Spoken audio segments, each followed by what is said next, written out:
like statues. They're It's bad. clear cut. They're just The bad. statues are bad. Well, are you talking about the Civil War statues that were erected by a private party in the 1950s in order to glorify and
Hello, everyone, and welcome to the very first ever session of Civil Discourse. My name is Trevor Batson. I'd like to thank you all for tuning in. First and foremost, I want to thank Aaron and Zach for letting us come in here and use the studio. Really means a lot. I was probably chatting both Aaron and Zach's ear off about the idea of doing this as long as about 4 or 5 years ago. So just to have that come around to now, we're actually sitting down about to have a conversation. So thank you both for that so much. So let's do this. Let's go ahead and introduce everyone, and then I'll talk a little bit about why we're here. So to my immediate left, we have Jaylon Gaspard, who has a podcast entitled the E2 podcast. Yeah, E2's a podcast. Where can we find that? Podcast. You can find that on Anchor, or you can find that also on Apple Podcasts. Beautiful. Mm-hmm. And you also, I recommend checking it out. He also did an episode with the A to Z podcast boys, and probably like 4 or 5 months ago, somewhere around. It's been a little bit, but it's been a while. Definitely recommend going and checking that out. To his left, by the way, Jaylon will be speaking from the Democratic side of things. To his left, we have Drew Davidson, who is kind of be speaking from a more libertarian standpoint. Doesn't actually speak for the Libertarian Party, but just from talking to Drew through conversations when I originally started the group, I liked how he articulated himself, and I like some of the points he was making. I felt he would do a good job as far as coming on here and talking from that standpoint. To his left, we have Judy Nichols, who is the chair of the Jefferson County Republican Party. Also, coincidentally, my very first ever, not boss, but leader. Very fortunate for that because I learned a lot from Judy. I was a little long-haired kid running around a pizza store throwing dough at people, and she helped straighten me out a little bit. So here we are. So what is Civil Discourse? Why are we here? The name is pretty straightforward in the intention and the purposes for why we're here. And we live in some obviously very polarizing times. People are very divided. There's a lot of hot button topics, and a lot of people are screaming at each other primarily through social media, using that keyboard to do their talking. They're using the keyboard and they're dropping memes to make points. Everybody wants that little mic drop, but they don't want to sit there and actually take the time to explain their points of view, why they think the way they think. And that's what this is an effort to do, because with technology bringing us all these beautiful things, ways of communication, I think we have to keep ourselves in check in terms of our ability to actually sit back or sit down and simply talk to each other face to face. And I don't think I'm letting the cat out of the bag when I say that a lot of people will say things through the keyboard that they would never say to your face. So I think that kind of goes without saying, and I think we lose civility within that. Maybe that's just a natural part of progressing through technology like we are right now, learning how to deal with this World Wide Web that's still relatively new. But I do feel like we have to keep that in check and not rely so much on mainstream media and our legislators to do the talking for us when it comes to everyday issues. So that's kind of a roundabout reason why we're here. There's a lot of other reasons, but this is just a generalized cap of it all. So we're going to jump right into it here just real briefly. I'll go to you, Jaylon, first. Just as a quick summary, where do you see the Democratic Party right now? And not just that, but where would you like to see it moving forward? Right now I see the current Democratic Party as doing an okay job as far as representing workers' rights, of course, representing things like equality, social equality, basically things like making the LGBTQ community a protected class under our economy. So certain things I do see the Democratic Party going into the right direction when it comes into certain things, but of course, I being a very left-leaning Democrat, I have my own reservations and my own critiques of the Democratic Party. Going forward, I would like to see a more anti-war Democratic Party. That's one of my main things. I'm so against foreign intervention. It's crazy. And I think my libertarian counterpart will agree, and even my Republican counterpart. The Democratic and Republican establishment, they have a lot of just pro-war, hawks, and I really want to see that be done away with. And I would also like to see more focus on criminal justice reform. Even though we have the First Step Act, it's just literally the first step. So we should focus more on that. And I think one of the main things we could do is actually legalize marijuana. But that's just some of the things that I kind of want the Democratic Party to start focusing. Very good, very good. Drew, I'll toss it over to you. Yeah, I mean, I think the Libertarian Party and kind of the whole third party portion of America as a whole really is just unknown to most of America. I think, honestly, probably somewhere around half of conservatives and probably somewhere around half of Democrats probably align more with libertarian ideals than they honestly do with either one of their sides. Now, the problem is, in a news cycle that is, for the most part, highly one-sided, depending on the station, and it's either the conservative point of view or the leftist or liberal point of view, you don't get a lot of understanding that there is other options. Like, there is a middle ground. There is a party that stands for both freedom and individual rights and still personal accountability, but still certain protections, right? And I think that a lot of it is just education, right? So obviously, polling nationally, 3, 4, 5%, whatever third party poll, like total third party grouping polls at, right? Not real substantial right now. But I think as we start to look at the ideas, I think that in reality, when I talk to a conservative or when I talk to a Democrat and I start to ask them, or somebody who identifies as that, what do you really believe in, and tell me why? And I'm like, well, you realize it's not that your party might say they believe in that, but they don't actually show that, right? Their actions don't show that, right? Or their words don't show that, one or the other, right? It might be in their platform, but do they really do it, right? Do their actions, their words, and their platform align? And I think that's where they lose a lot of people, in my opinion, where a lot of folks, there's another option that they need to recognize is out there, but it's hard to find. Very good, very good. Judy? Historically, it's interesting to speak to your point. The way this country evolved and developed, libertarianism was in the core fiber and fabric of every facet of American life. And so it was always a part of the Democrat Party and always a part of the Republican Party. And over time, that's we've evolved away from those roots. And it seems to me like what we're seeing now is going back to like a Hamilton-Madison debate, where we want big federal government, big governmental powers, or more individual rights and more individual powers. And what I'm seeing the parties evolve into, because they're grassroots, if you look at what a party is, it is made up of the citizens of that particular county coming together, writing a platform, and defining what we have the Jefferson County Republican Party platform. And our county party is not necessarily the same as the Harris County Republican Party or the, Dallas County, Tarrant County, any of those. They're all different. Then you come together at the state level and you amalgamate that party platform, and the delegates at the state convention vote on the planks, and that defines what it means to be a Republican in the state of Texas. And then you go to the national level, and the same process is repeated. What I'm seeing evolve is really interesting. It seems to me like more of the progressives are finding a home out of the Republican Party and into the Democrat Party, and more of the libertarians are finding a home out of the Democrat Party and into the Republican Party. And it seems like we're getting into a real ideological conversation that needs to be had in this country. Are we going to follow the path of Hamilton with a big over centralized government? We know what's best for you, which seems to be where the progressives are going.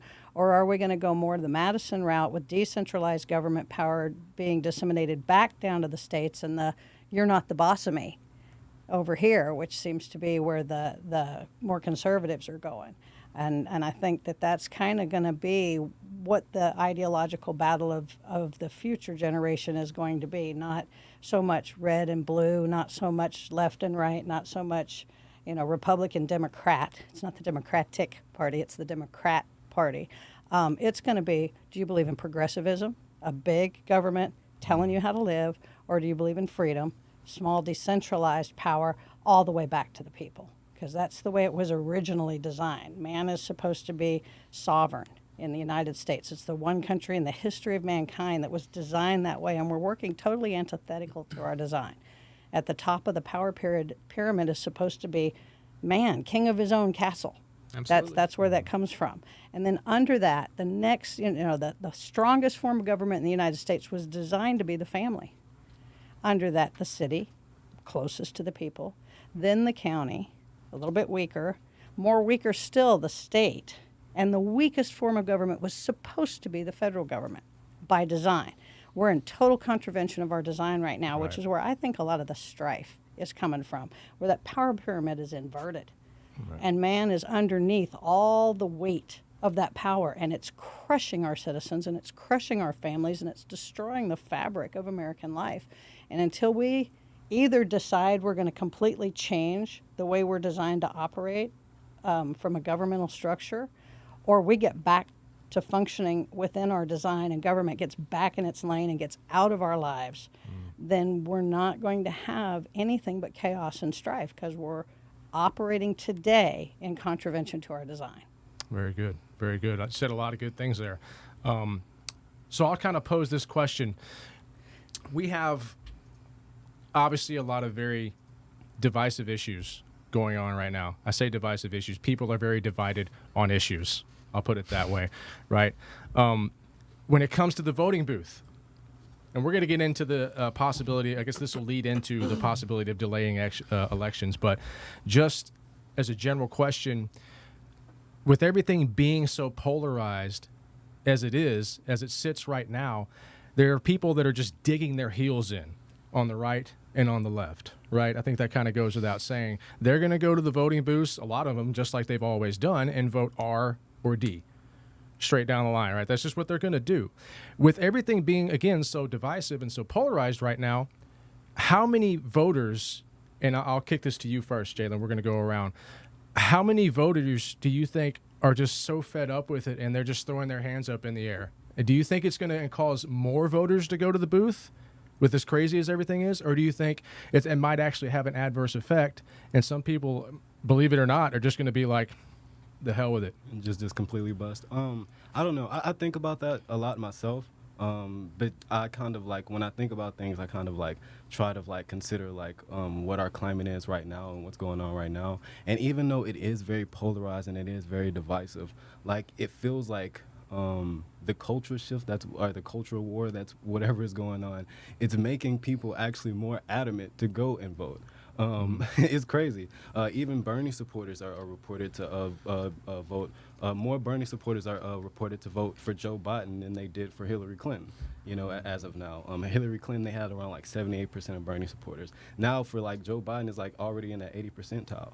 And then like even though with Donald Trump he's like losing in the polls or whatever, you could still say that like his base, even though it might be small comparable relatively, it's galvanized. It's like, it's engineered. It's ready to go to they're ready to go to those polls. So I don't know if necessarily the division and the strife is like causing like people not to be apathetic this election. I think it's probably doing the reverse effect. I think it's increasing it. Yeah, and it's actually increasing.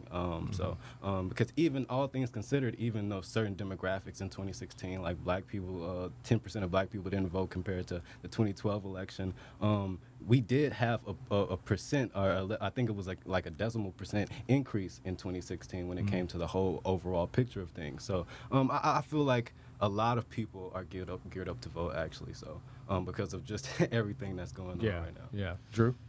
Yeah, man, I'm not even going to speculate on that particular piece. I do think we found a time in our history where like people are just throwing their hands up in the air. And like speaking to that, I think that we probably have the least educated populace on what they're voting on possibly that we've had in the history of America, which is insane because all of the information is at the tips of your fingers. As the libertarian guy in the middle, I can tell you in the last 2 weeks I've been blocked by at least 2 Trump supporters and at least 2 Biden supporters. Yeah. The 2 Biden supporters blocked me because I was a Trump supporter, and the 2 Trump supporters blocked me because I was a Biden supporter. And in reality, I'm like, no, I'm a supporter of this is all broken. Right? Exactly. Like, I resonate with everything that you said at the beginning because, yes, I completely agree, right? The right of the individual should be sacrosanct in our society, untouchable, right? The government doesn't tell me to do anything if I am not influencing someone else's life, liberty, or property in the course of my actions. Amen. Yeah. And we just have come to this time in America where I think that people are uneducated, not because they can't get the information, but because they refuse to. People will they will sit in their echo chamber all day long because it's easy.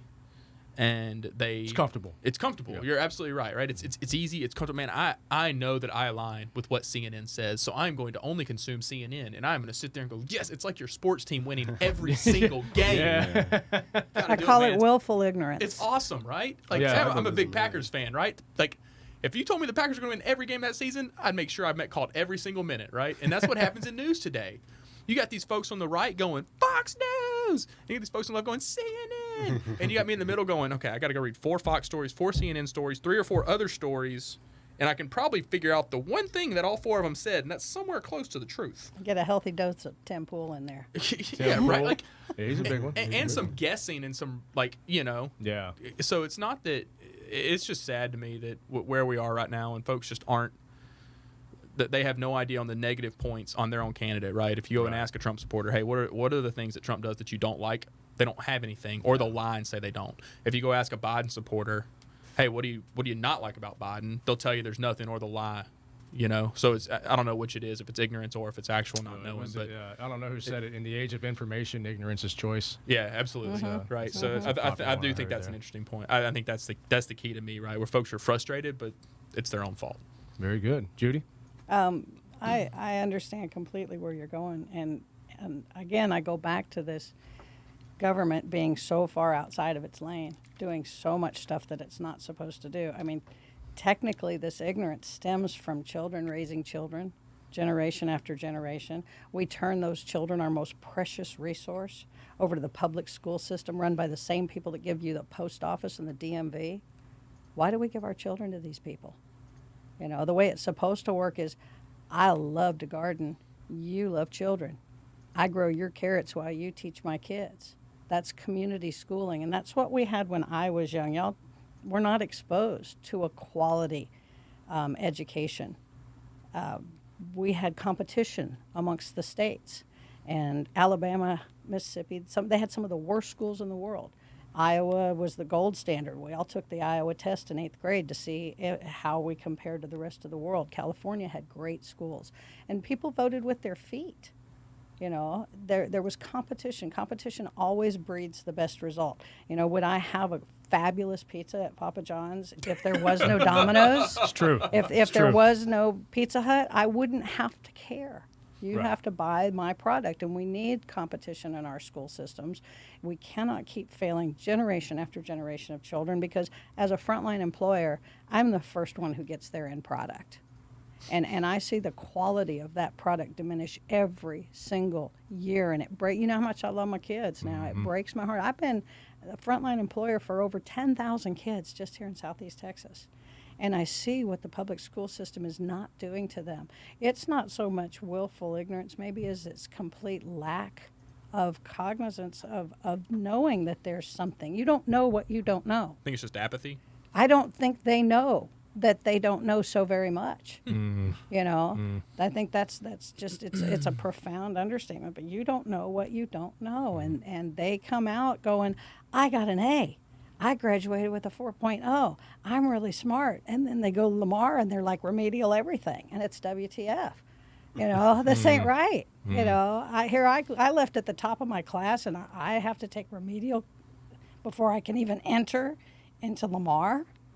We're sadly failing our children. And it breaks my heart every single day. And your point to that, you made a really good point to that, because you have been on the front line for all these years, and it's a very good standpoint, in my opinion, for you to simply sit back with that bird's eye view and look at the quality of kids coming in your store 15 years ago in comparison to today. And to piggyback on that, and I'll go to you first and we'll come back around this way, what we're doing right here, simply sitting down and talking about the issues of our time, as I said earlier, it doesn't take place a lot. It doesn't take place nearly as often at the dinner table anymore. It doesn't take place it takes place on social media, right? So for lack of a better way of saying it, because I think what we're doing right here has the potential to be so powerful in terms of just people getting together and talking. How do we make this, for lack of a better way of saying it, the cool thing to do again? How do we get kids to want to be, you're the youngest one here, man, and you're in here being active.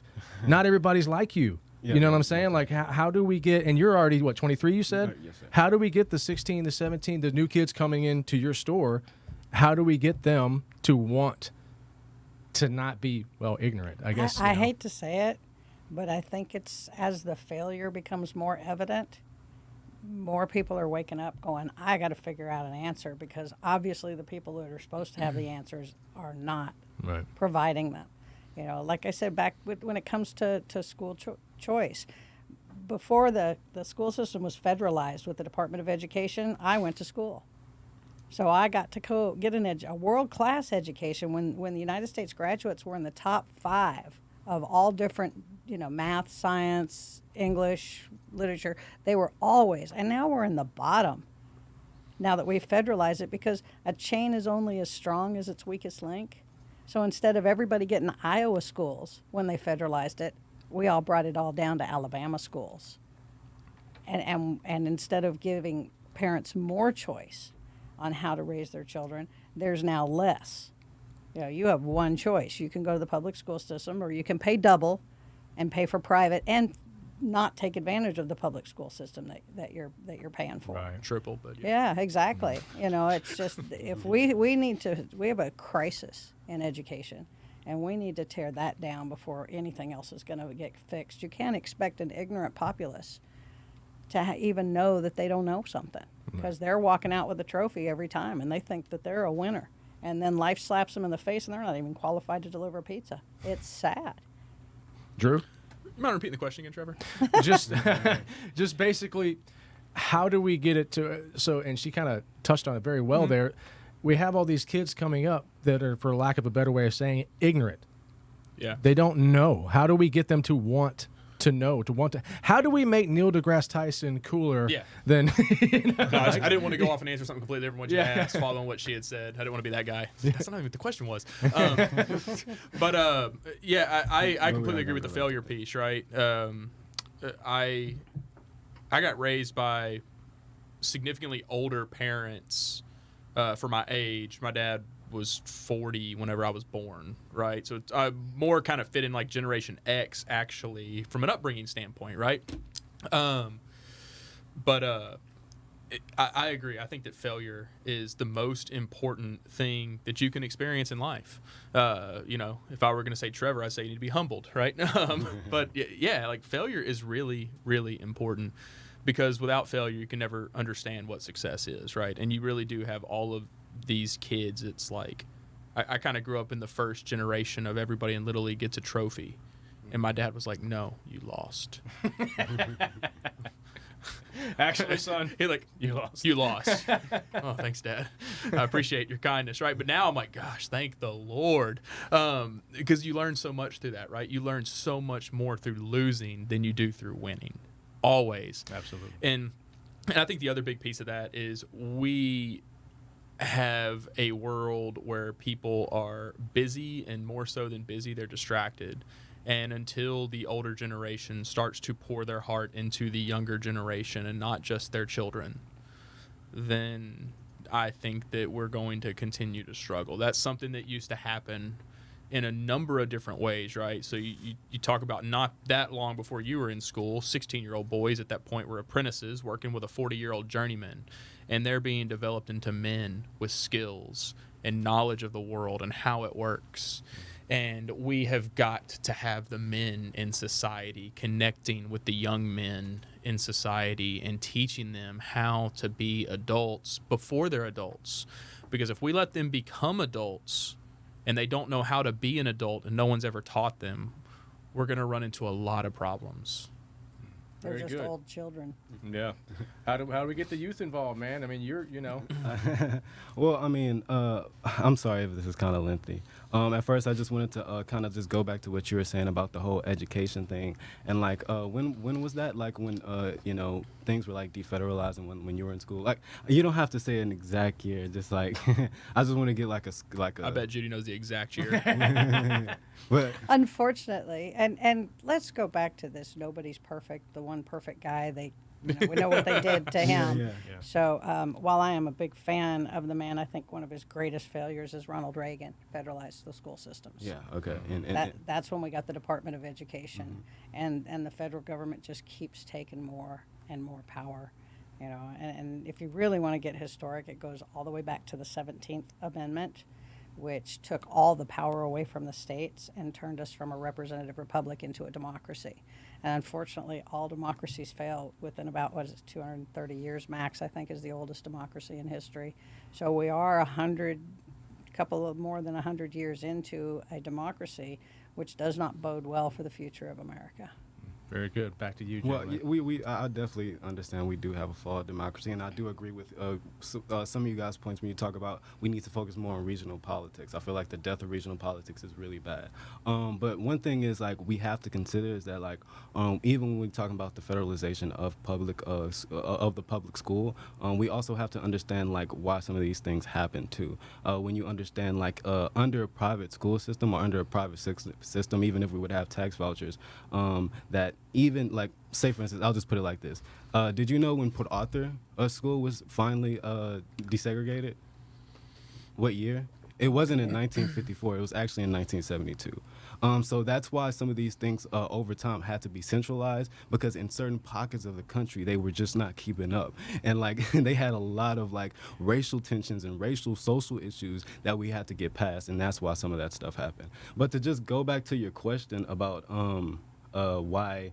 Can you repeat it just one more time? Just it was just how do we get the youths involved in wanting to be educated on political ideas and what they mean, you know? And I feel like this is where Drew really hit it home as far as like not having that sense of like not exactly authority but guidance, right? Yeah. And like Mentorship. Mentorship. And I feel like a lot of this has failed because you've seen the death of so many institutions. Like say for instance, like I don't want to make this a whole identity thing, but just to be more clear and with clarity, I'm gonna bring it back to myself.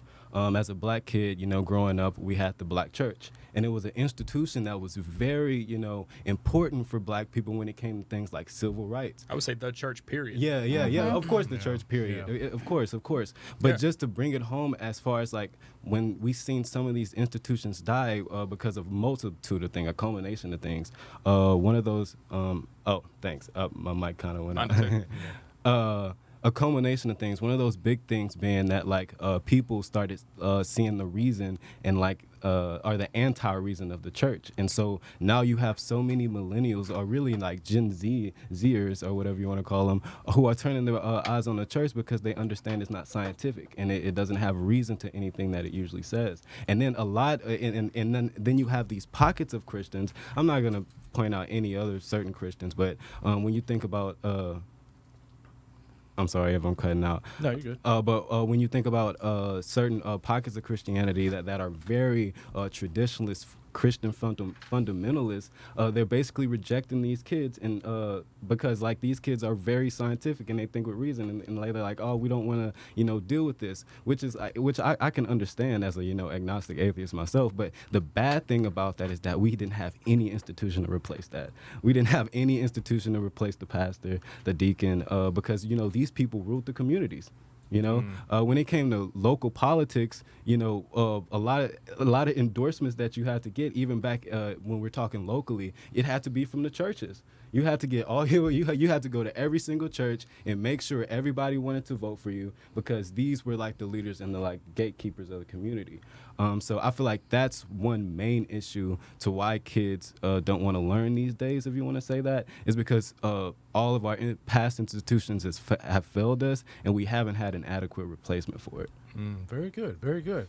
So I think, really all three of you kind of agreed on, at least on one thing, and that was mentorship, leadership. Mm-hmm. You have to have positive leadership.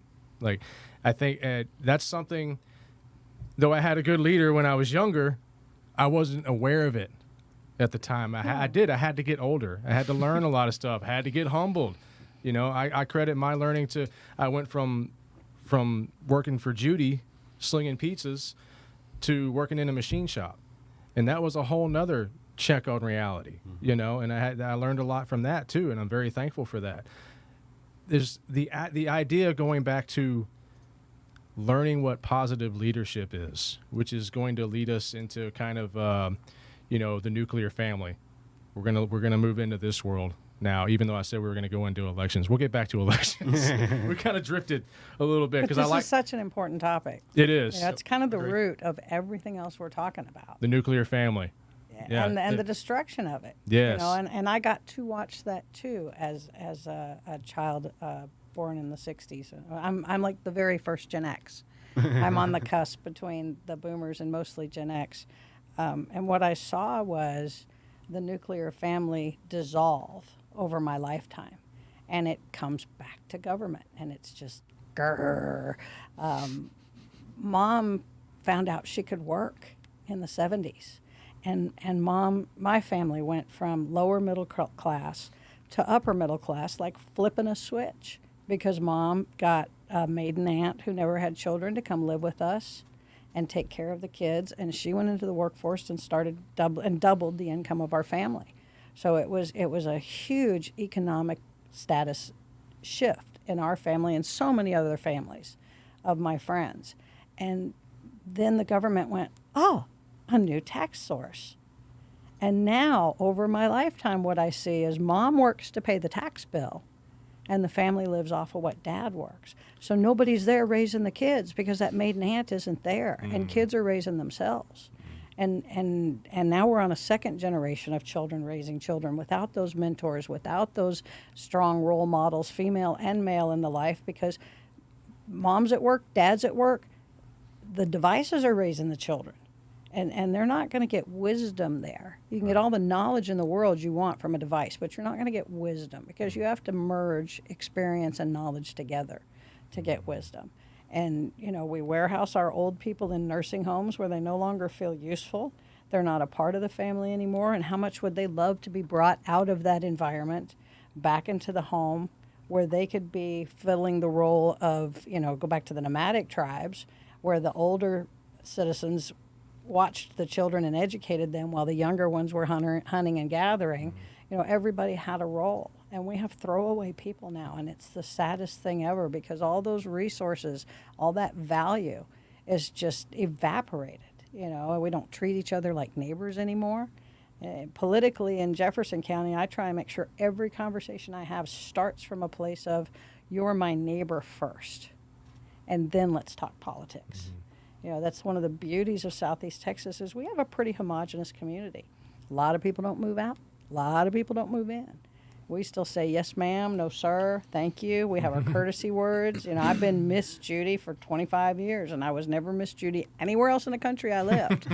You know, but that's my husband's Mr. Mike, you know, and that kind of, we kind of cling to that culturally, and I think it's really important. It's what makes Southeast Texas such a unique and special place still in this country. I wouldn't live anywhere else because I have lived everywhere else. And this is one of the best, most beautiful places to live with all its faults. I love it. I love it. And talking about the community, because with the idea of the breakdown of the nuclear family and the idea of not having that positive leadership in the home, right? We already know that causes a lot of problems within the society. And the fallback, I feel like a lot of the fallback is even taken away going back to the school system and the breakdown of education, because if you don't have a positive role model at home, well, then your second go-to is maybe you got a shot at school, or maybe you got a shot at church, or maybe you got a shot at your local martial arts academy. That's going to be what I shoot for. Or your first job. Yeah, or your first job. Yes. Danielson. Yes. Danielson. Yeah. But and are we? It seems like there's less and less opportunities for that, especially on something like we talked about before that's so important like education. Man, if you don't have that positive role model at home, and then you're going to school where the education sucks, people are fighting all the time, and there's people are pitted against it. Man, that's just a recipe for disaster. And I think we're 2 or 3 generations into into doing that. You know, the one thing that I think you would appreciate the most is nobody recognizes what the 7th Amendment of the Texas Constitution says. It says we should educate the citizenry so they will be strong in the ways of liberty. We don't talk about liberty anymore. And that's why the government has gotten so much power over us. You know, it is so far outside of its lane. It does so much more than it is supposed to do that I think, Yes.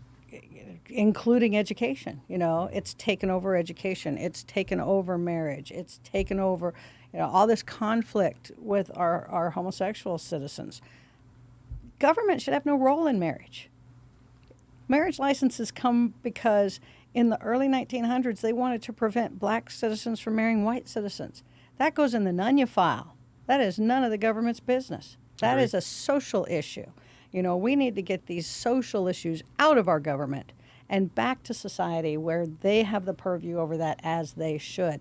And you asked the And question the about, beauty is those two people are in control, and the rest of society doesn't matter. and nobody else is in their bedroom. Agreed. You know, they got no 100%. business in there. And as we start to get that, you know, take our power back, I think a lot of the problems, a lot of the friction, you know, a lot of the children will be resolved. You know, unfortunately, I think to get the kids involved like you want, it's going to take a lot of pain.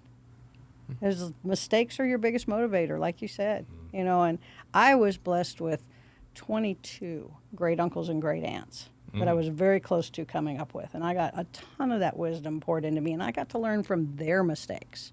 I didn't have to make all those mistakes myself, but that's gone now. The large family is gone. Nobody can afford to have 6 kids like my grandparents or 12 kids like my great-grandparents. And you don't need that many farm workers anymore. You know, so that family is gone, and community's got to step in and take its place. You know, we've got to have the Boys and Girls Club get stronger if you don't want churches. But Where's are the you, why? Where's right? the Are where's you the, volunteering there? You know, Yeah. you know, where are we going to stop being so busy working to pay for this government that's ruining our lives and start investing in what matters, our children? I like it. Yeah, I mean, I think that you know, you kind of talk about the breakdown of the nuclear family, and even where I think even more so than that, right? I think the government's influence in that was huge as well. They were trying to help with the massive welfare rollouts, right, in the 70s. Sound like a good idea. It's and then- right? the road to hell. We want to help people, right? Because these people are hurting, but the outcome matters, right? Intent's important, but outcomes really matter. And the outcome of that was what happened was we started having all these people realize, oh, I don't need to be married to have food on the table. I don't need to be married to have a roof over my head. The government will provide one for me. Right, because it very much that people would, oh man, little bump here or there in marriage. Okay, we'll deal with that because this is a lot easier if you're keeping the kids and I'm going to work and all this stuff kind of works, you know. Or even if I've got an infant right now, right? I can't imagine like trying to change all those diapers by myself, trying to feed him every time. That would be exhausting. And trying to earn a living at the same trying to earn a living time. at the same time, right? And earn a good living, right? Where I can put him in a private school because I can't send him to public school because they suck. But so that's the kind of stuff you're struggling with. But then what happened was the government got involved and they created this opportunity for it to make it easy for people to get divorced, right? Nobody ever said marriage was going to be easy, which means if it's easy to get divorced, we're now incentivizing single parenthood. There is nothing worse for a young man than living in a fatherless home. Period. There is a certain amount of just of discipline that gets instilled because, like you were said, you learned from all of their mistakes. Well, boys don't do that. We like to make our own mistakes. So even if you told me not to, I'm probably going to go do it on my own anyway. And it's much better that I learned from my dad's belt than some 40-year-old's fist, right? Whenever I'm 17. That kind of stuff is important, right? Or some police officer throwing me in the back of a car.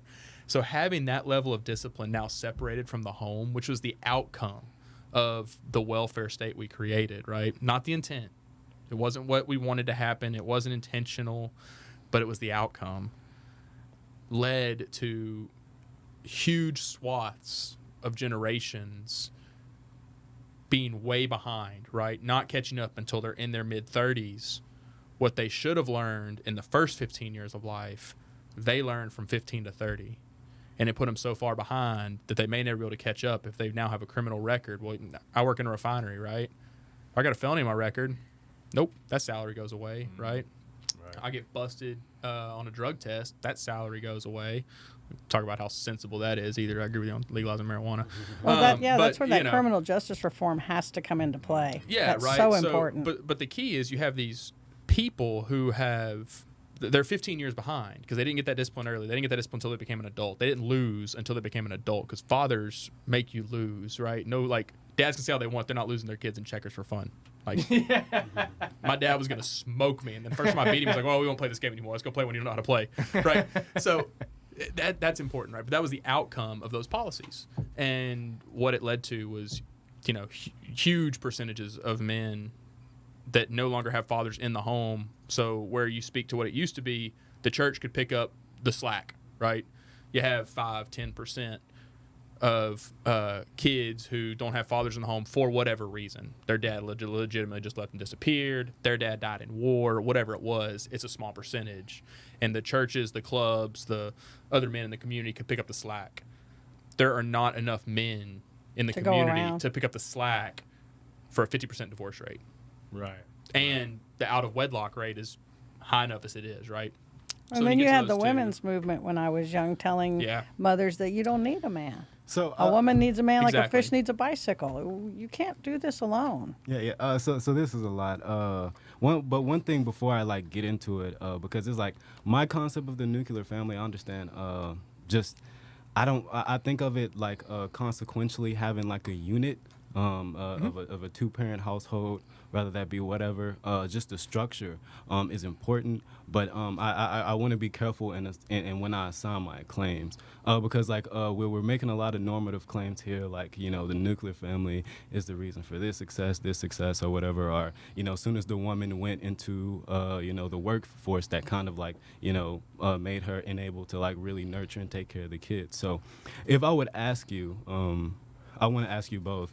If I'll start with you, Judy, what would be your prescription to that? Is your prescription to that is like a nomadic sense, like you were talking about earlier, like where we just say, oh yeah, women should not go into the workforce and they should, you know, focus on like, you know, really just taking care of their kids to make sure that nuclear family stays strong. But I'm just saying, what is your like prescription to that? Because you know that specifically. Looking for answers. And it doesn't have to be the woman. I mean, I've been a very successful career woman, and maybe my husband would want to stay home with the kids. You know, maybe that would work. Or bring my parent in who's lost her spouse and needs meaning in her life. You know, but children need adults in their life, irregardless of their sex. But I kind of go back to what he's saying about the government incentivizing the destruction of the family. You know, the road to hell is paved with good intentions. As far as like, and then when you even want to talk about intentions, I'll actually challenge you on that point to where like most of these things were intentional when you're talking about when you're talking about from like the 1930 to like the 1968 when, you know, the Federal Housing Authority actually implemented like redlining that disproportionately affected African Americans in a bad way. Yeah, so those Democrat policies were horrible. I agree with you. A lot of those policies were. There was intent behind them. I don't think there was intent to create divorce in the welfare policy. I've never heard. But that one I don't think, it does though, because like when you look at the black families specifically, that's what they would do. they would encourage black women to be. I'm sorry, my mic is not just black women, but you know, poor women. Yeah. They get a financial incentive for kicking the man out of the house, because when they first came out with welfare, they were just for poor families. And it wasn't too much longer after that, the Democrats passed a law that said, oh, well, if there's a man in the home, they don't need financial support. So the first thing they started doing is kicking the man out of the house to keep that financial support coming. My question is, why is there any support coming from the government at all? Charity belongs to society.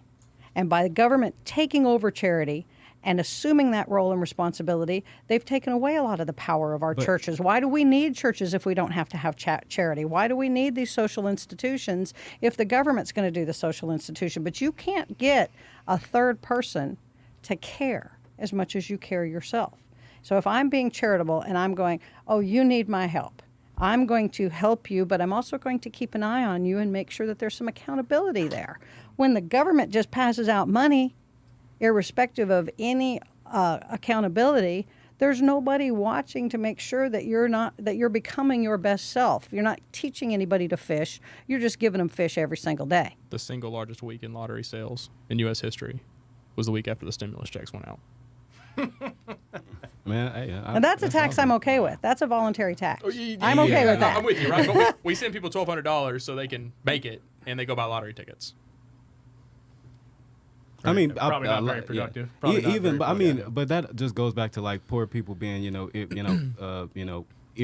irresponsible when it comes to like fiscal, responsibility, right? That ain't just poor people, man. That's all people. But It's everybody paycheck to paycheck. But just to descript the truth, poor people Yeah. are usually like bad agree. when it comes to finances. Because So- maybe they're not educated. Yeah. Oh yeah. Most definitely they're not And there educated. we go back to the But even lack of when- school choice. And then when we talk about that, though, it's like we even have to understand that, like, even with these federal policies that were implemented when we're talking about, the Democratic Party, or, I'd rather focus on ideology and then rather than party, because that was what was important.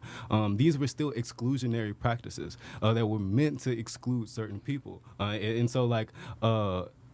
Even after the fact, we have to understand, like, okay, how do we, solve, like, redo all these exclusionary practices that we have. We have to make them inclusionary, and that's the only way we can fix them. So more government to fix the It's bad not government more- we've already had. So what you're Yeah. saying is it was working before, we did it, and it didn't work. No, So working why not for- just undo it? Because we know that Thank you. works.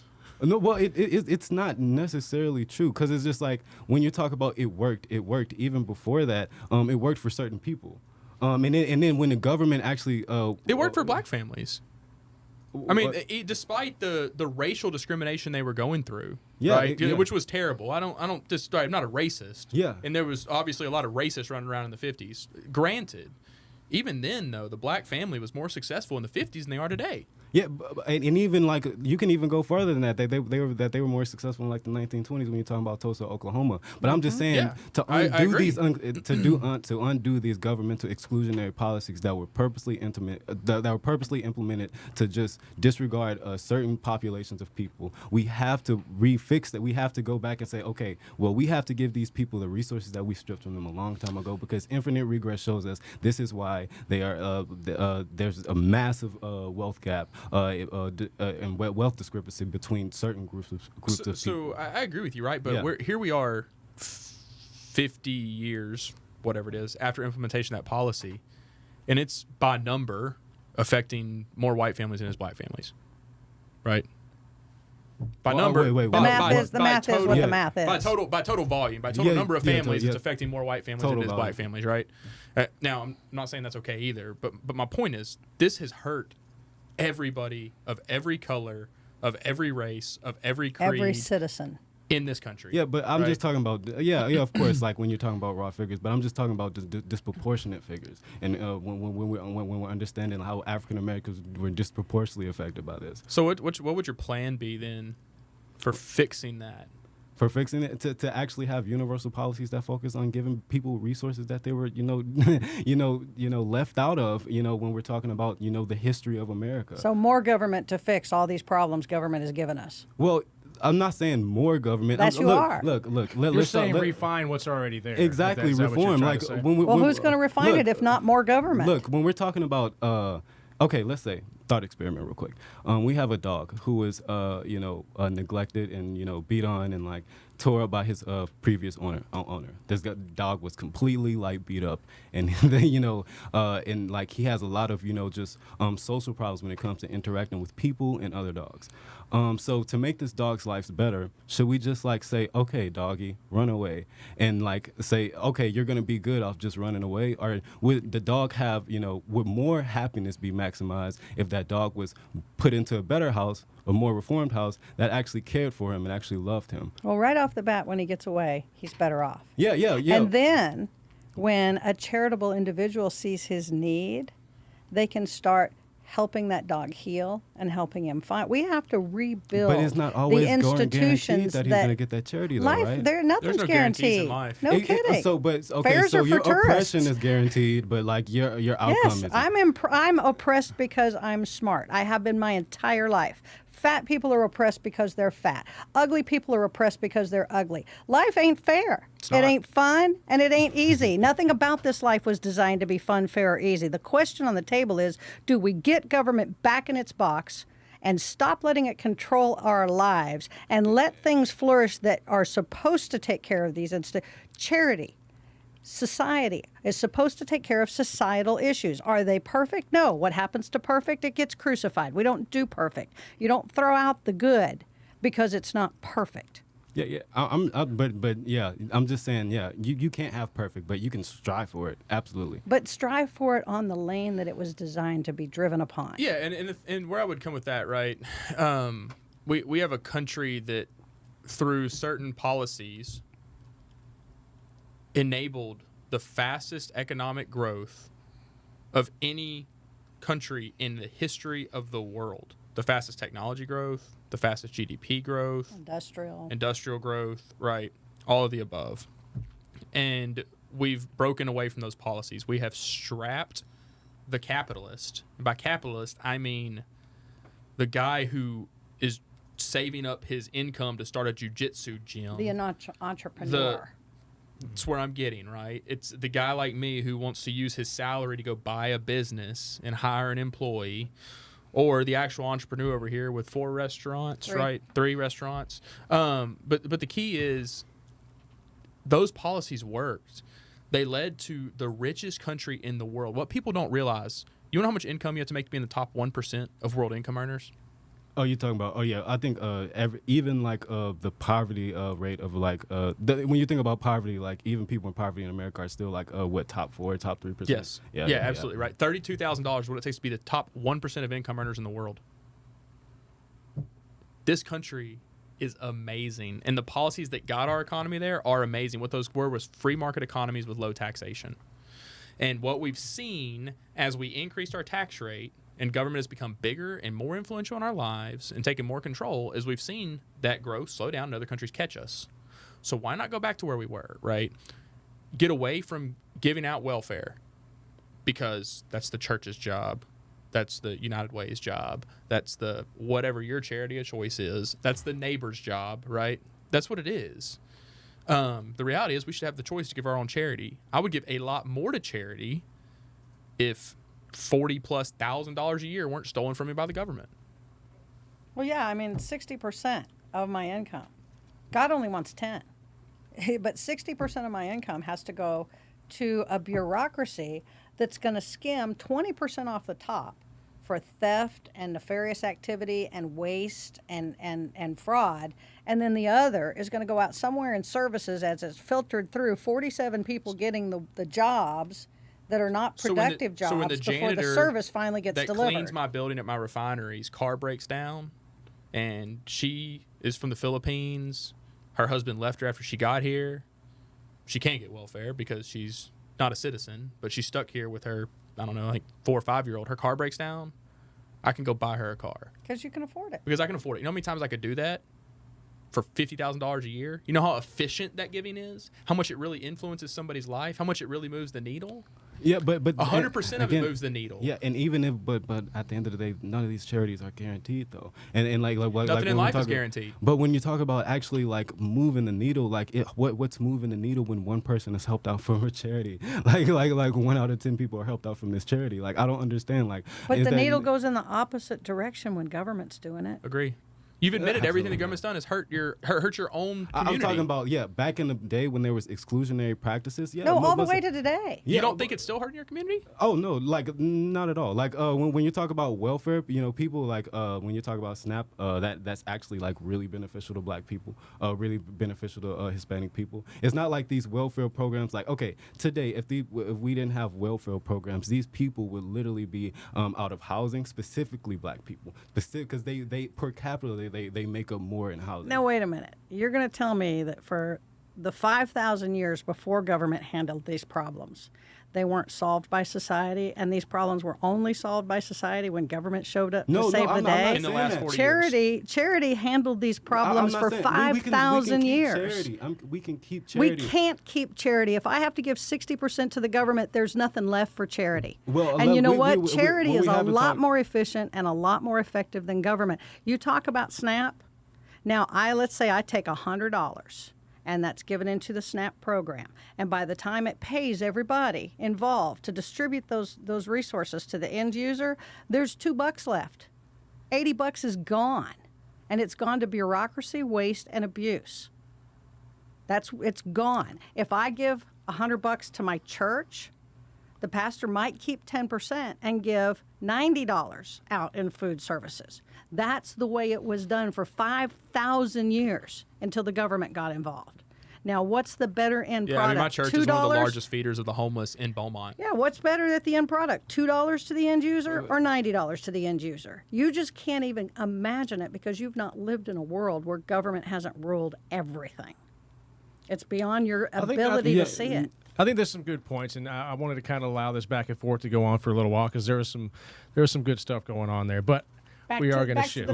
We're going to shift. But I wanted to let that conversation breathe a little bit so we could have some back and forth. Let's move on. So this is going to lead us into some other stuff here. Media, the mainstream media, which I'm pretty adamant. Drew just throws his mic away. I'm pretty adamant. As far as the Civil Discourse Facebook group goes, I am not trying to give my own opinions on topics. I'm just trying to facilitate the conversation. This is the one area, one very few of the things that I will actually don't have a problem speaking up on. I have a pretty big problem with mainstream media, and going back to you talking about flipping the pyramid and federal government being at the top. Okay, let's kind of build on that.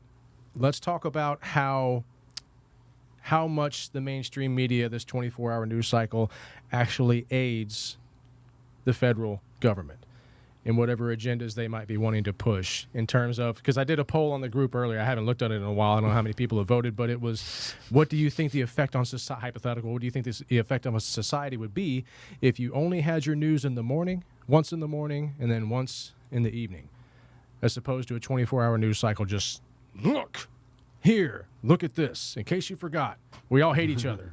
Just here to remind you.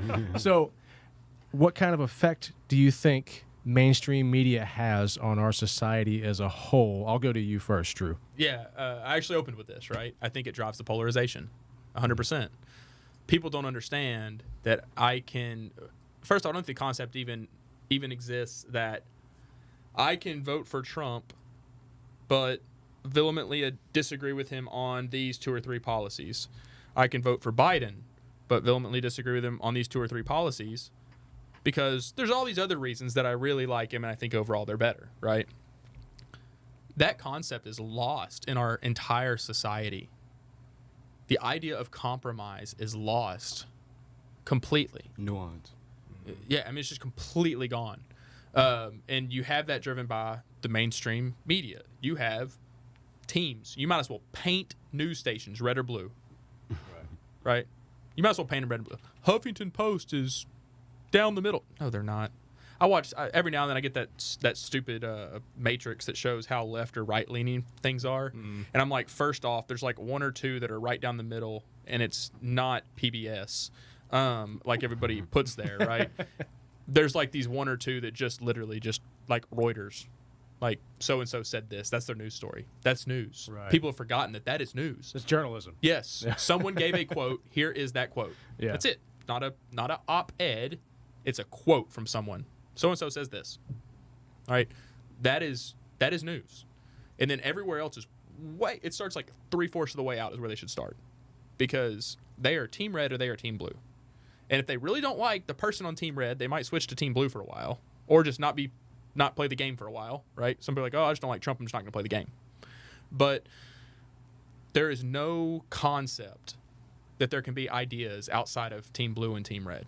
And national news. It is completely and utterly broken. I definitely see your point. So I'll go to you, Jaylon, next, and just kind of package it a little more.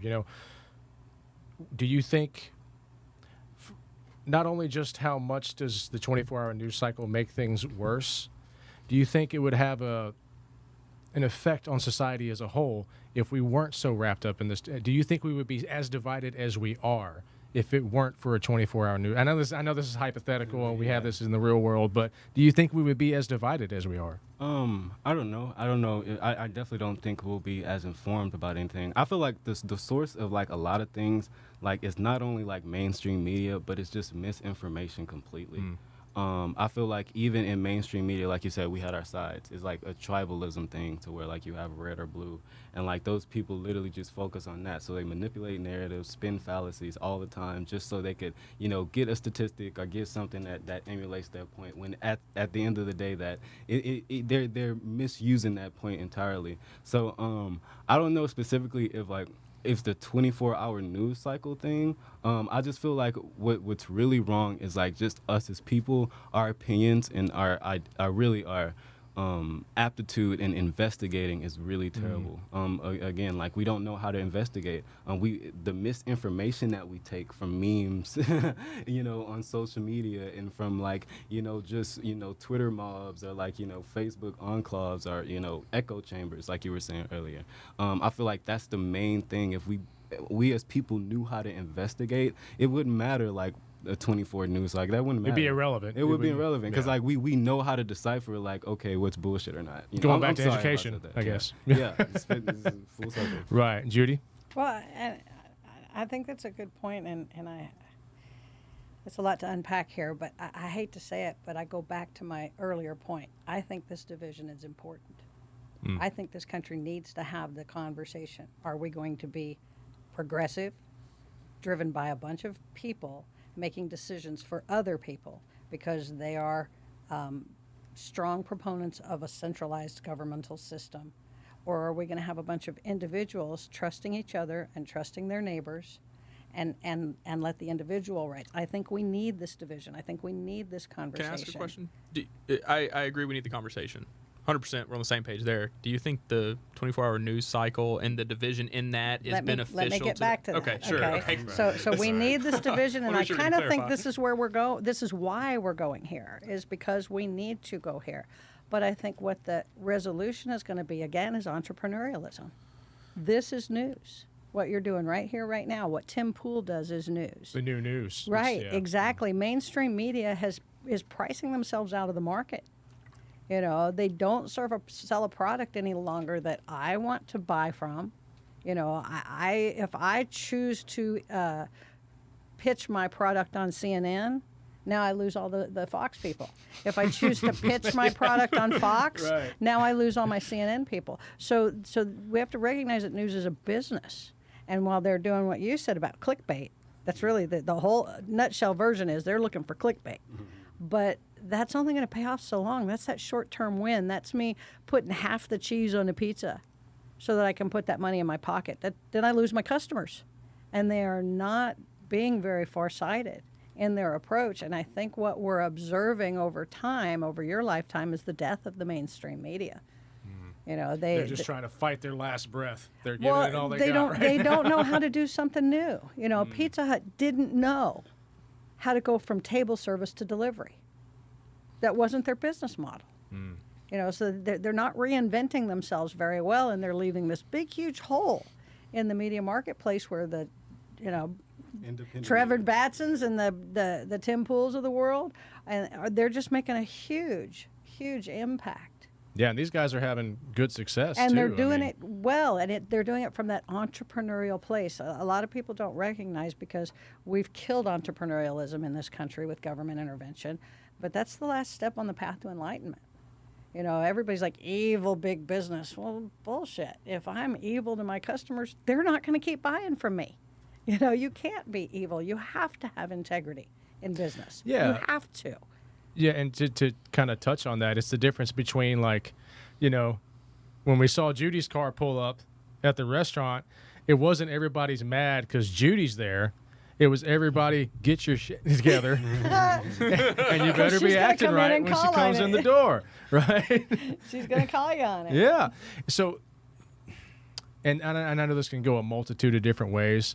I could sit here and talk about disdain for the mainstream media all day long, but I did kind of want to bring that topic up because I think it's something. I think the power that the media still possesses, even though I agree, I think they're kind of a dying breed. I think the power that they still possess is something that kind of gets overlooked as far as its effect on the culture. As far as its effect, just from my own personal experience, being a personal trainer, I've gone to people's houses and trained them, and I've dealt with more than one person that is what you would refer to as a newsaholic. Start as soon as the day starts, whether it's Fox or CNN. I used to be one. See, and But you're that probably power is pissed off given. all the time. Yeah. The media's not taking that power. That power is given. Sure. Right. You know, and at some point the addiction runs its course, and it either kills the host or the host recovers, one of the two. And it seems like from a up close and personal perspective that it's a really bad thing, but the problem's solving itself. It's not going to take much longer, and it's happened in a really quick time period. You know, It has been Oreos are still around. Oreos Yeah. are a great product. They've been around for a long time. They're probably going to be around forever. News, mainstream news, it's going to have a much shorter product cycle because they are doing it to themselves. I like it. I like it. So okay, I had my we got to talk crap on the media for a little while. So that's really all I wanted Make our to do. host happy. Yeah. So let's jump into real quick. What are we looking at on time, Zach? All right, beautiful. So let's jump into the wonderful issue of voting and the idea of delaying elections. Seems to be a pretty hot button topic right now. I think as we get closer to November, it's going to get worse. Or I say worse, it's going to get even more. It's going to be augmented in the cycle. We're going to see it a lot more.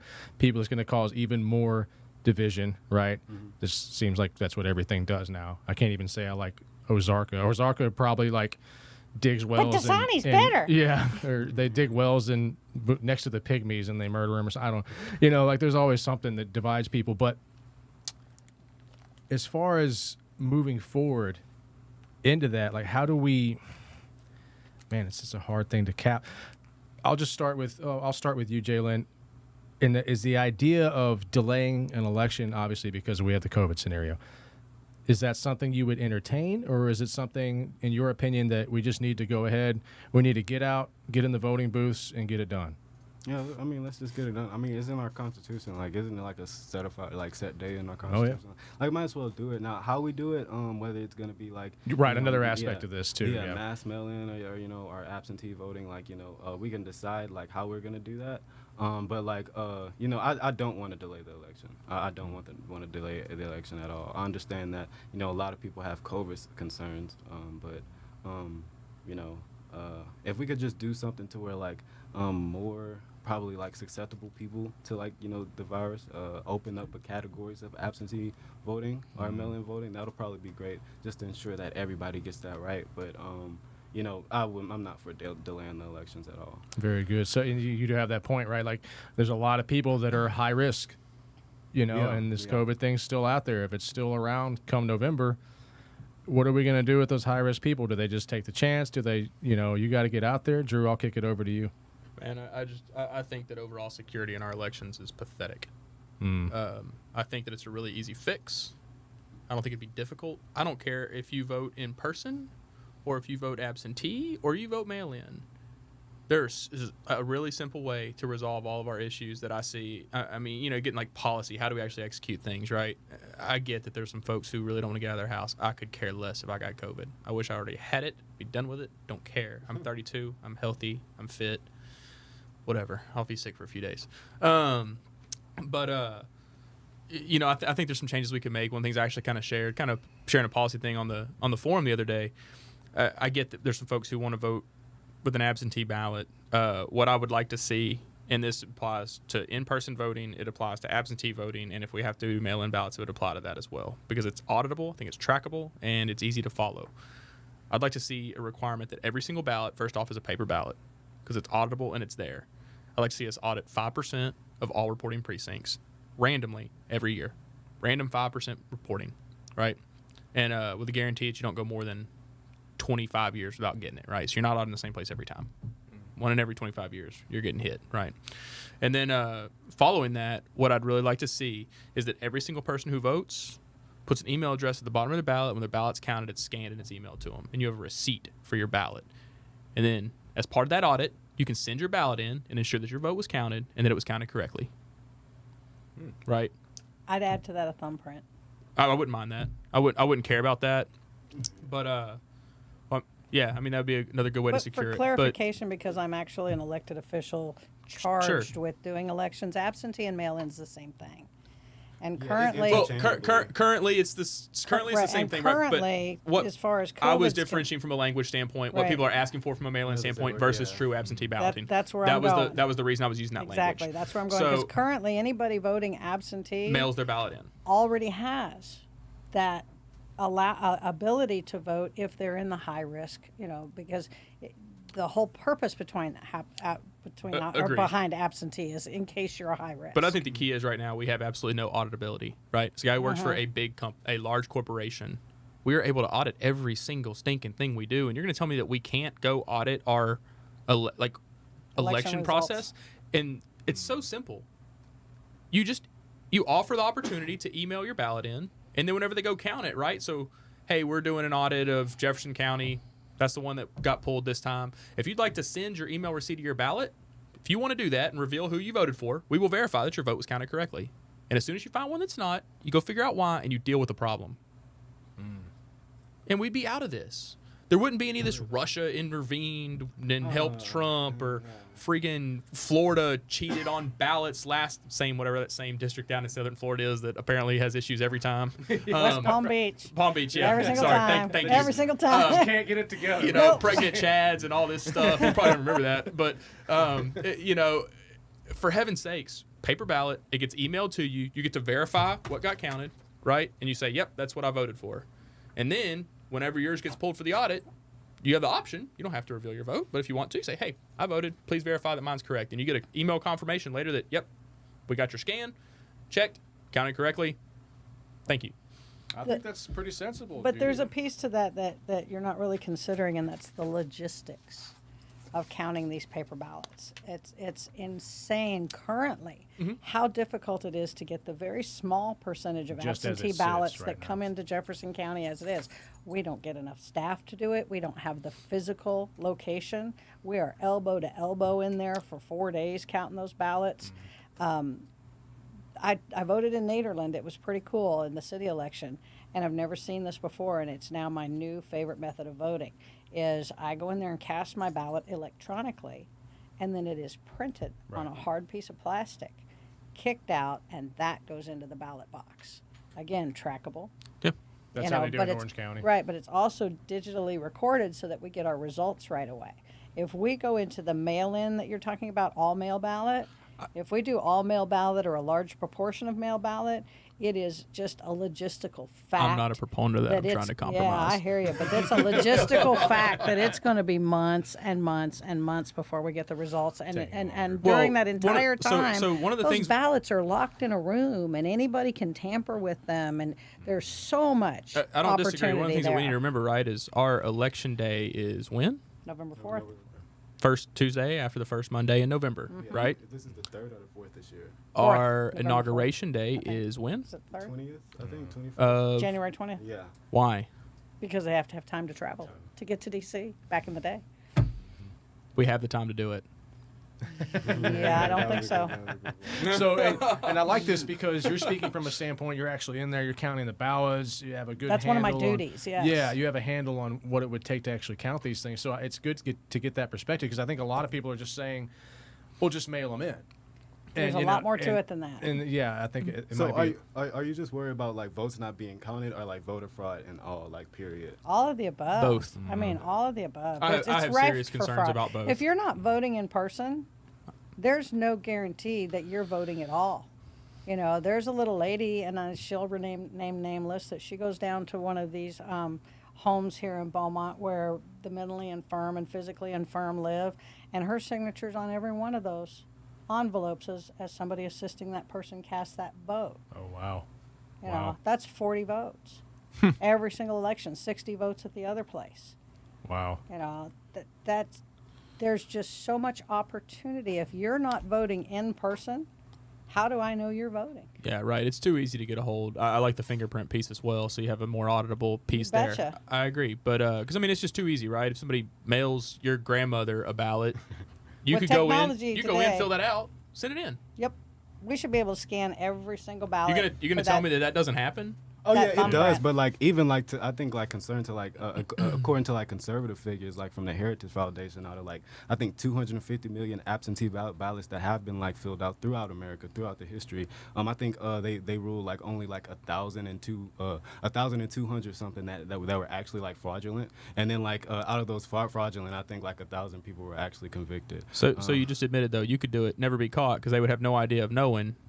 No, I didn't. So there's no way. No, I admit that. I mean- I admit like the Heritage Foundation. What I said is that even the Heritage Foundation admit that like fraud and when it comes to absentee ballot So I isn't don't- really I don't- like I a don't huge think- problem. I'm a libertarian. But it's a problem. I don't think Yeah, voter there's a fraud is a problem. Democrat or a Republican problem. Oh No, no, it's not. yeah, It's a It's an citizen American. So I don't problem. care if it's I don't care if it's like a conservative person reporting it or a Democrat.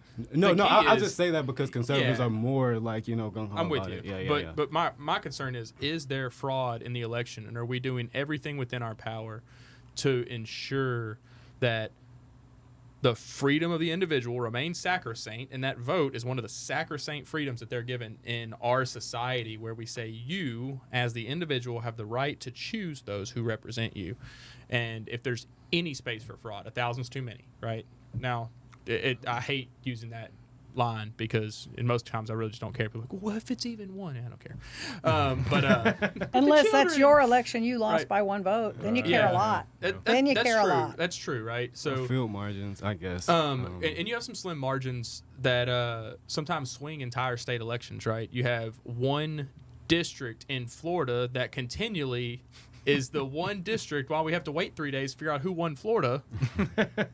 Yeah, and you know. I'm with the part to where like, making sure everybody vote is counted. Like that's why I like when you're talking about having like the email thing to where like Yeah, it listens to I you. would like a receipt. Yeah, and I would yeah, like that receipt. receipt to be part of the auditing process that happens at some frequency. Yeah. Because the reality is the things that we pay money for in this country, I would much rather spend money on auditing election quality and clarity and efficacy and effectiveness than on welfare. But I mean, Yeah, we could take all that money. It's just so crazy and roll that it into it's just I guess just to me it just what the happens government's at like a supposed to do. very like when we're talking about minorities, man, this is like a super minority. Like this doesn't happen like at much at all. And then absentee voting doesn't like even like benefit like certain parties. It's like right like Man, like a huge chunk of your party says that through election fraud, Trump got elected. Half of them. no the Russian thing like yeah Russiagate mean, I'm not with it. Okay. But a huge portion are though, right? There are a lot of people, and there's all these different varying degrees of it, right? Did they actually change votes? Was it just some trolls on Facebook? I mean, I'm a troll Yeah. on Facebook sometimes. Does that mean I'm a Russian? I don't know, right? I can't even figure it Yeah, out. I don't care But- about like narrative spinning. Like that's not really voter fraud to me. That's more. Agree, right? Yeah, If you can convince people to believe it, then hey, power to you, Yeah, yeah, right? facts. Trump's great at it. I'll give him Yeah, that. yeah. He's great at getting people to believe all kinds of wild stuff. But my key is that I'd like it to be auditable. I look at what my company does. Big company spends lots of money. We find ways to audit percentages of our purchase orders, percentages of the way that we buy things, percentages of how people approve money. But you're going to tell me that it's impossible to go and check some percentage, even if it's by cause, right? You tell, hey, everybody, once a year, everybody can call in and say, I think that my precinct is full of you know what, and they need to be audited, and you choose to do 0.5%. Yeah. Because I don't think 5% are immoral. I think you probably have less than 0.5% of precincts out there that there's probably some really screwy stuff going on in. Palm Beach is definitely one of them. Yeah. Right. So this but- kind of brings us back to earlier, right? Like, just within the nuances of this conversation we have right now, there's going to be people watch this conversation, and when we get to, or let's say somebody watching this whole thing, when we get to this particular topic and the nuances that go with it, there's going to be people that hear all these subtleties, and they're going to be like, man, the hell with it. Like it. And I'm not going to say is that enough to change the demographic of how many people are going to vote Republican. Change the end result. Yeah, It's change the end possible. result. I don't know if it I is, think the but person you're talking about, Trevor, is most likely that undecided individual in the middle. You know, that I think this election we're likely to lose more of the middle to COVID, to discourse, to fear, to there's just all kinds of things this election. I think that'll cost us more of the middle in the past.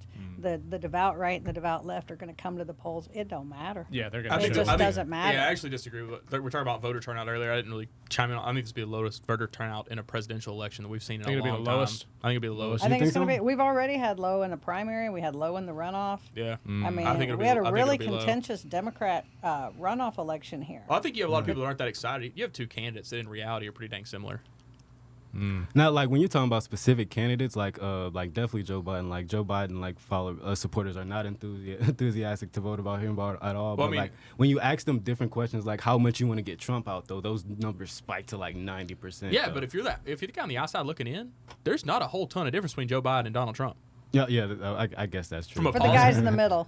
Well, I mean, Yeah. but from You're a right, objective right. view, The like moderate, their independent- policies and the things they believe in, they're not very far apart. There haven't been in presidential politics in a really long time. Yeah, But the point is, presidential politics are not supposed to affect our lives that much. agree. You Right. know, the county judge affects your life a whole lot more every Right. single day than the president I have does. strong opinions on that. You know, one. the governor affects your life a lot more every single Right. day than the president.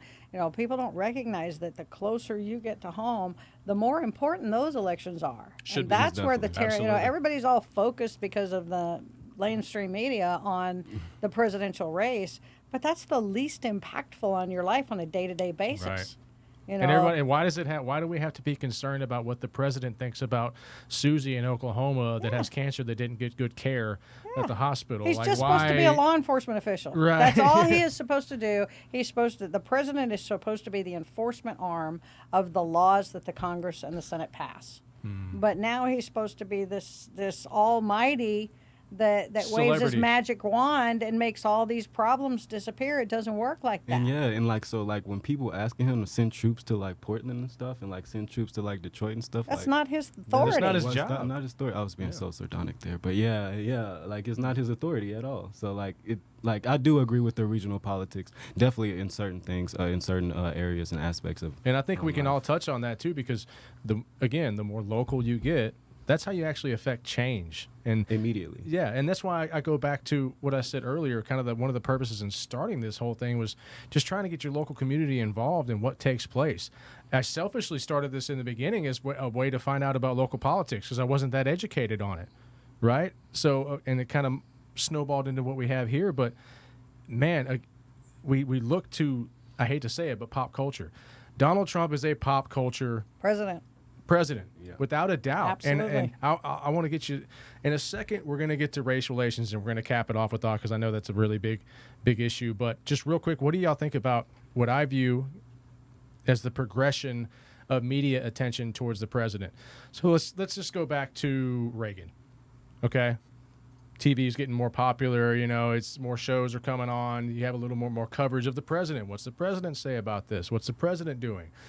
Let's move forward a little further. Let's go to Bush Sr. We add war. We add more viewing, more news cycle. What's the president doing? We go past that. We go to Clinton scandal. Oh, we got good ratings now. We got even more ratings now. We're moving on up. Media's getting even better in it. Then let's move forward. Bush Jr. More war. What's the president say about this? What's he doing about this? Even more. And it's just progressing. Obama, progressing even further. What's Obama say about this? What's he say?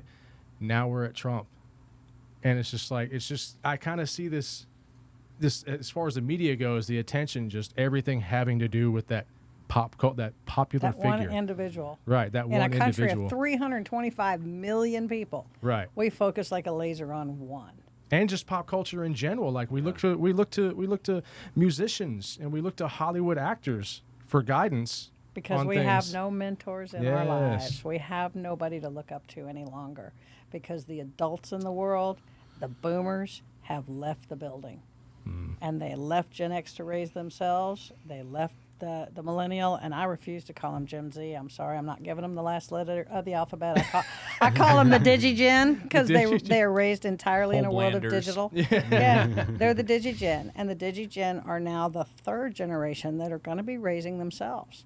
And it started with me, with my generation of Gen X, when Mom stopped focusing on the family, started focusing on work because of the economic impact that had on the family. But she had a generation. She could go to the soldier generation and bring them into the house to help raise the children while she went to work. And then as the soldier generation died off, the boomers were all raised me, because the soldier generation came up so deprived.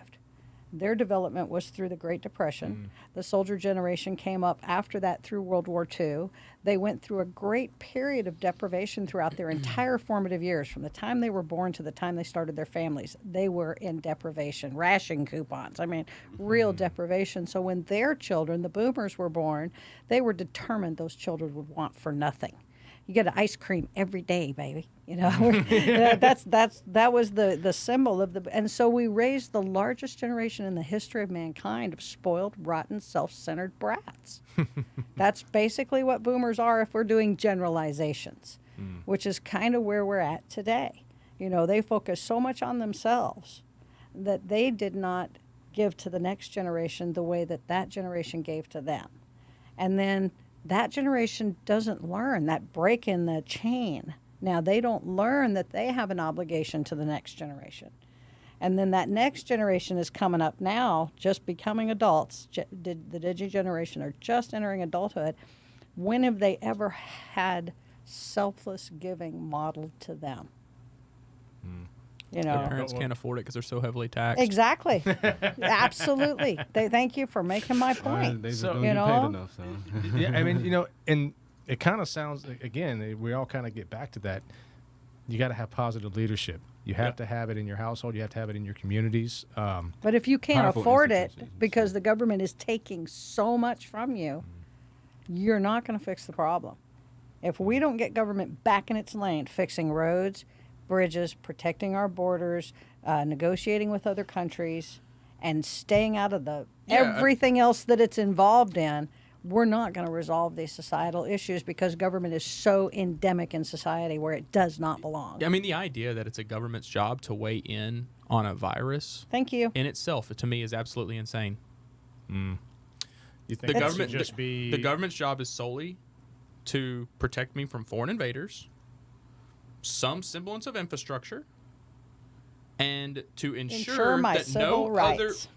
to ensure no other person is violating my life, liberty, or property, which basically says my civil rights are protected, right? right.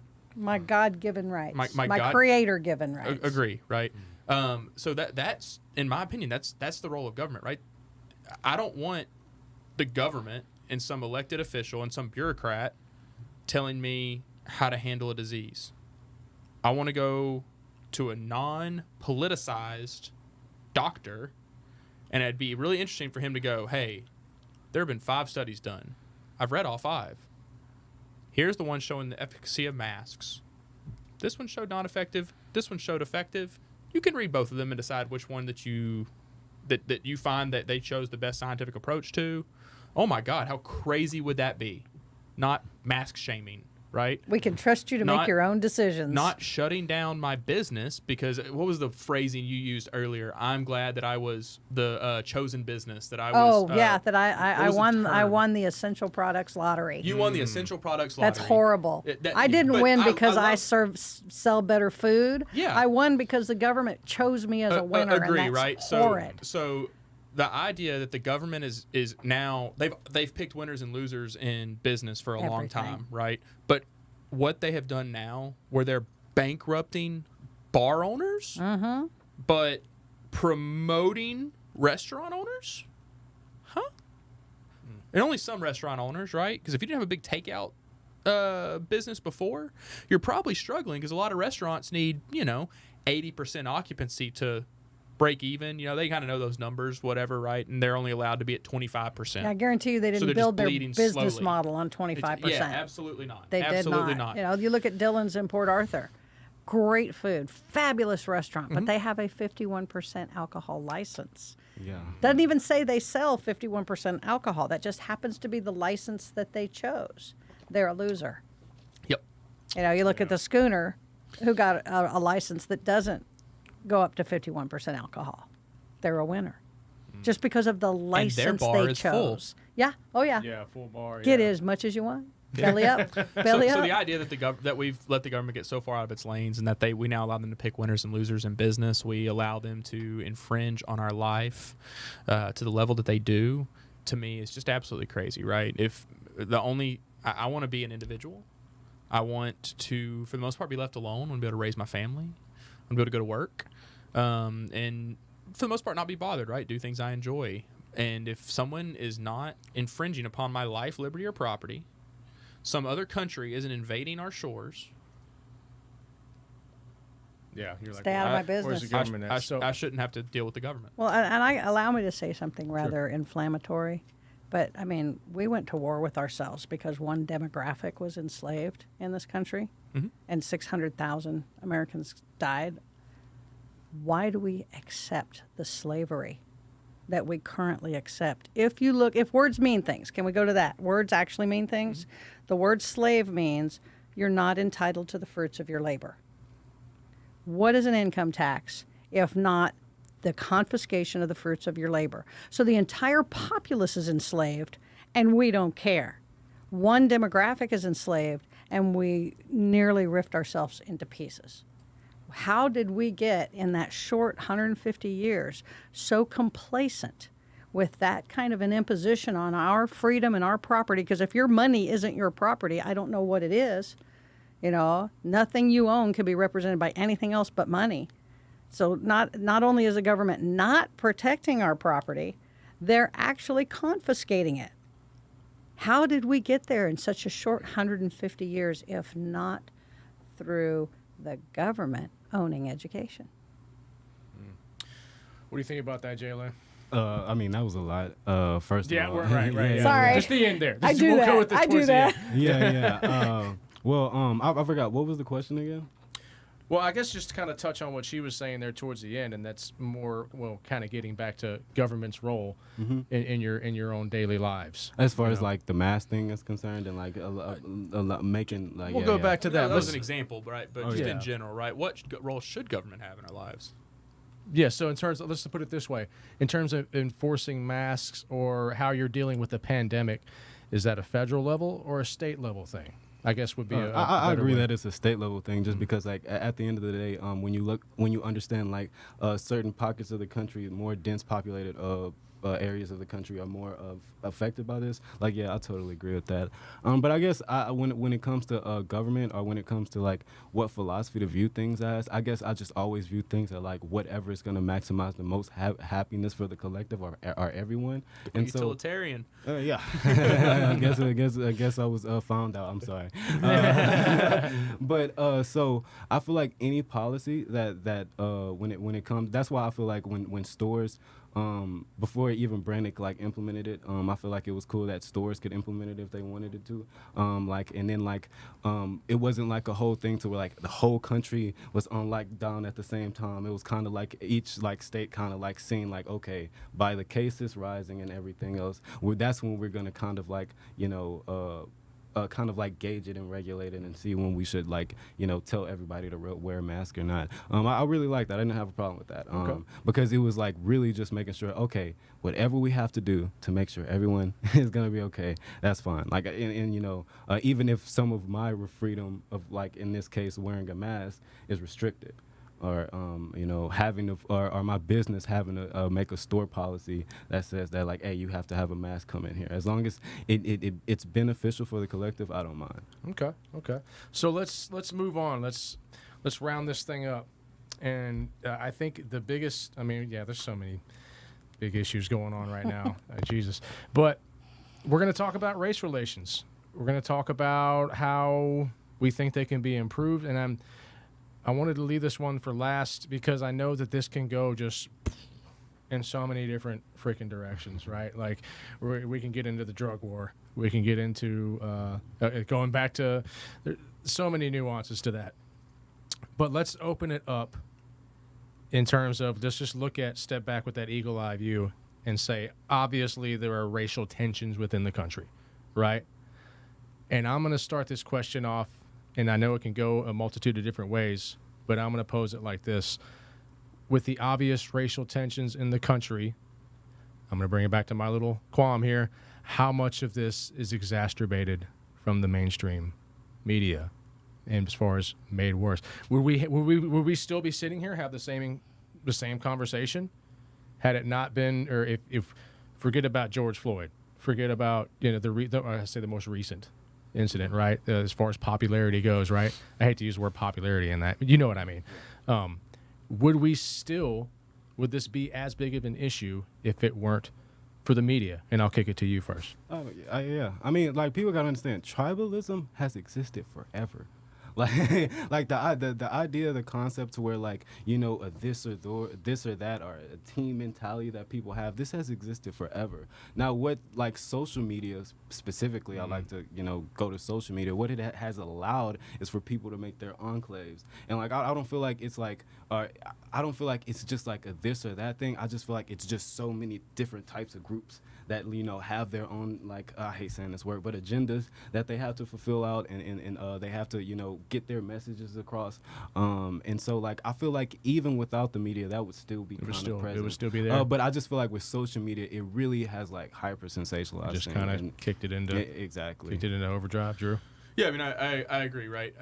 I completely agree that without mainstream media, these events still, I think the tension would still be there, because I think the tension was driven primarily through social media, right? You have maybe some championing of red team and blue team going on in mainstream media, right? But ultimately, that was a relatively grassroots or maybe very orchestrated movement. I'm still not sure. Put my tinfoil hat on. But you know, it definitely, and it's stuff that needs to be called out, right? I'm a libertarian. I don't want to see I don't want to see the government taking advantage of anyone for any reason.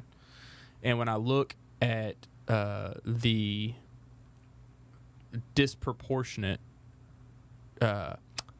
harassment of police against blacks, is certainly by percentage, probably not by total number, right? But certainly by percentage. I think that we have to do something about that. I think we have a problem. But I don't think that problem is solved by us discussing racism. I think that problem is resolved by us changing policy and the way we think about policing in America. We need to get back to the way this country was founded, in that if someone is not violating someone's life, liberty, or property, the police have no engagement in what is going on. Period. If Susie's dog is barking, we don't call the police on Susie. And that's another thing. That's ridiculous. People call the cops way too much. Agree.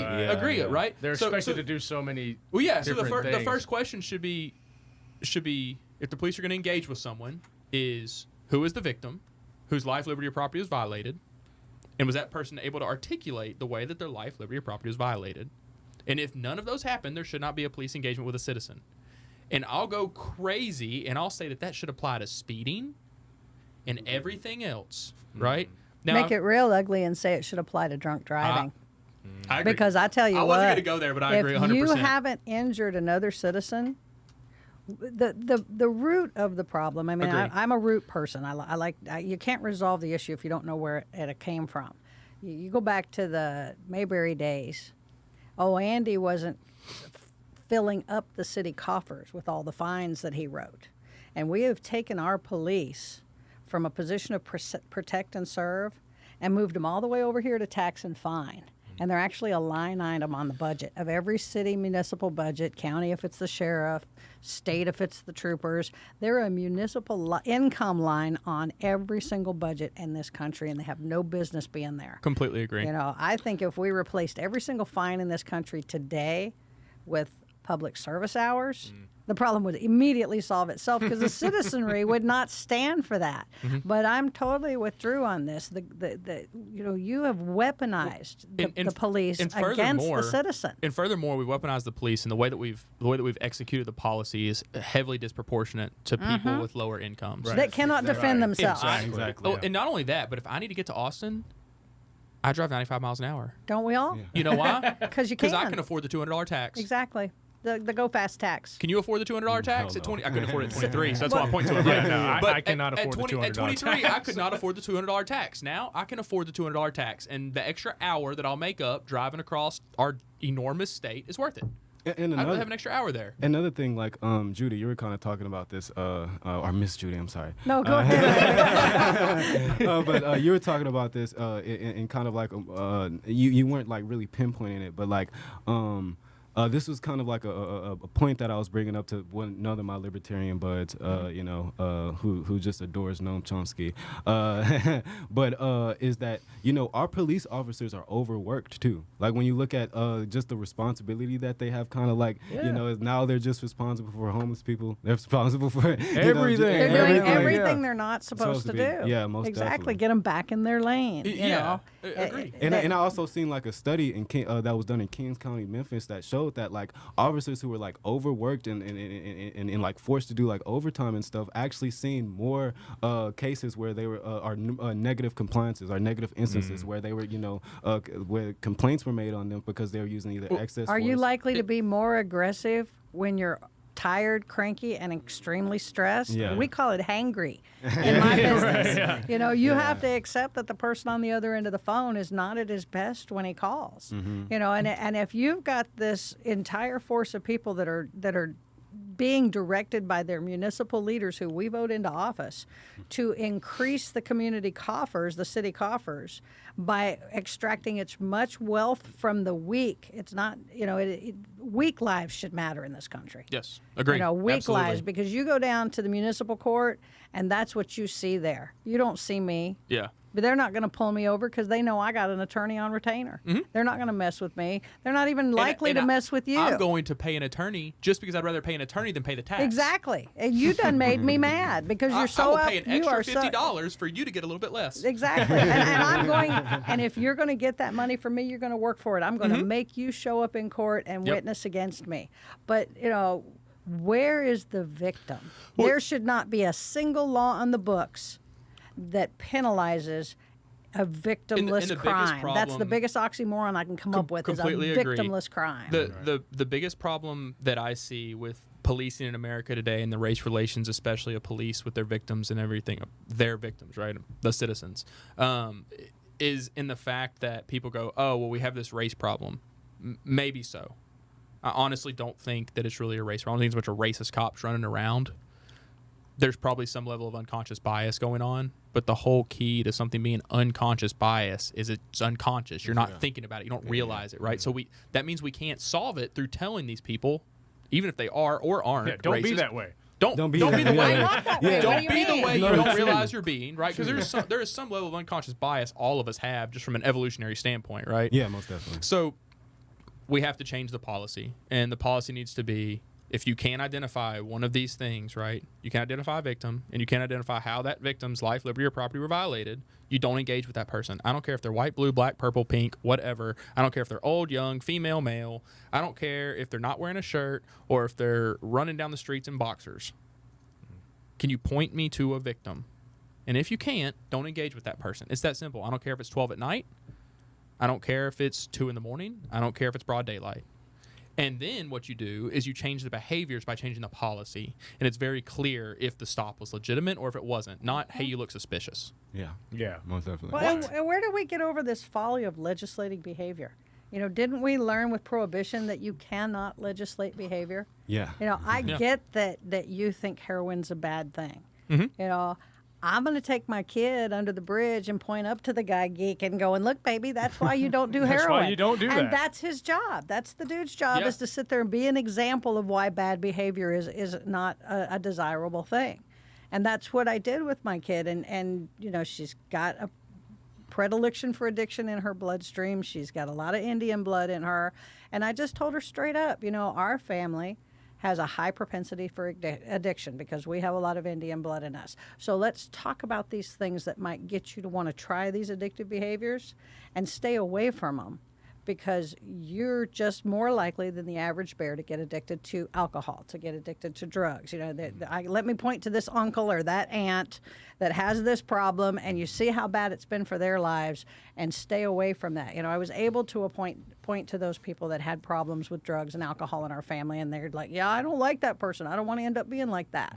And so my kid grew up only addicted to digital. So Yeah, you did good. I stayed away from it. I wasn't used to that. She's going to be the first digital addict in the family. So I think it's very interesting to me. I brought up race relations in the United States, and we've been talking about policing for 10 minutes. So, and I knew that could go a number of different ways.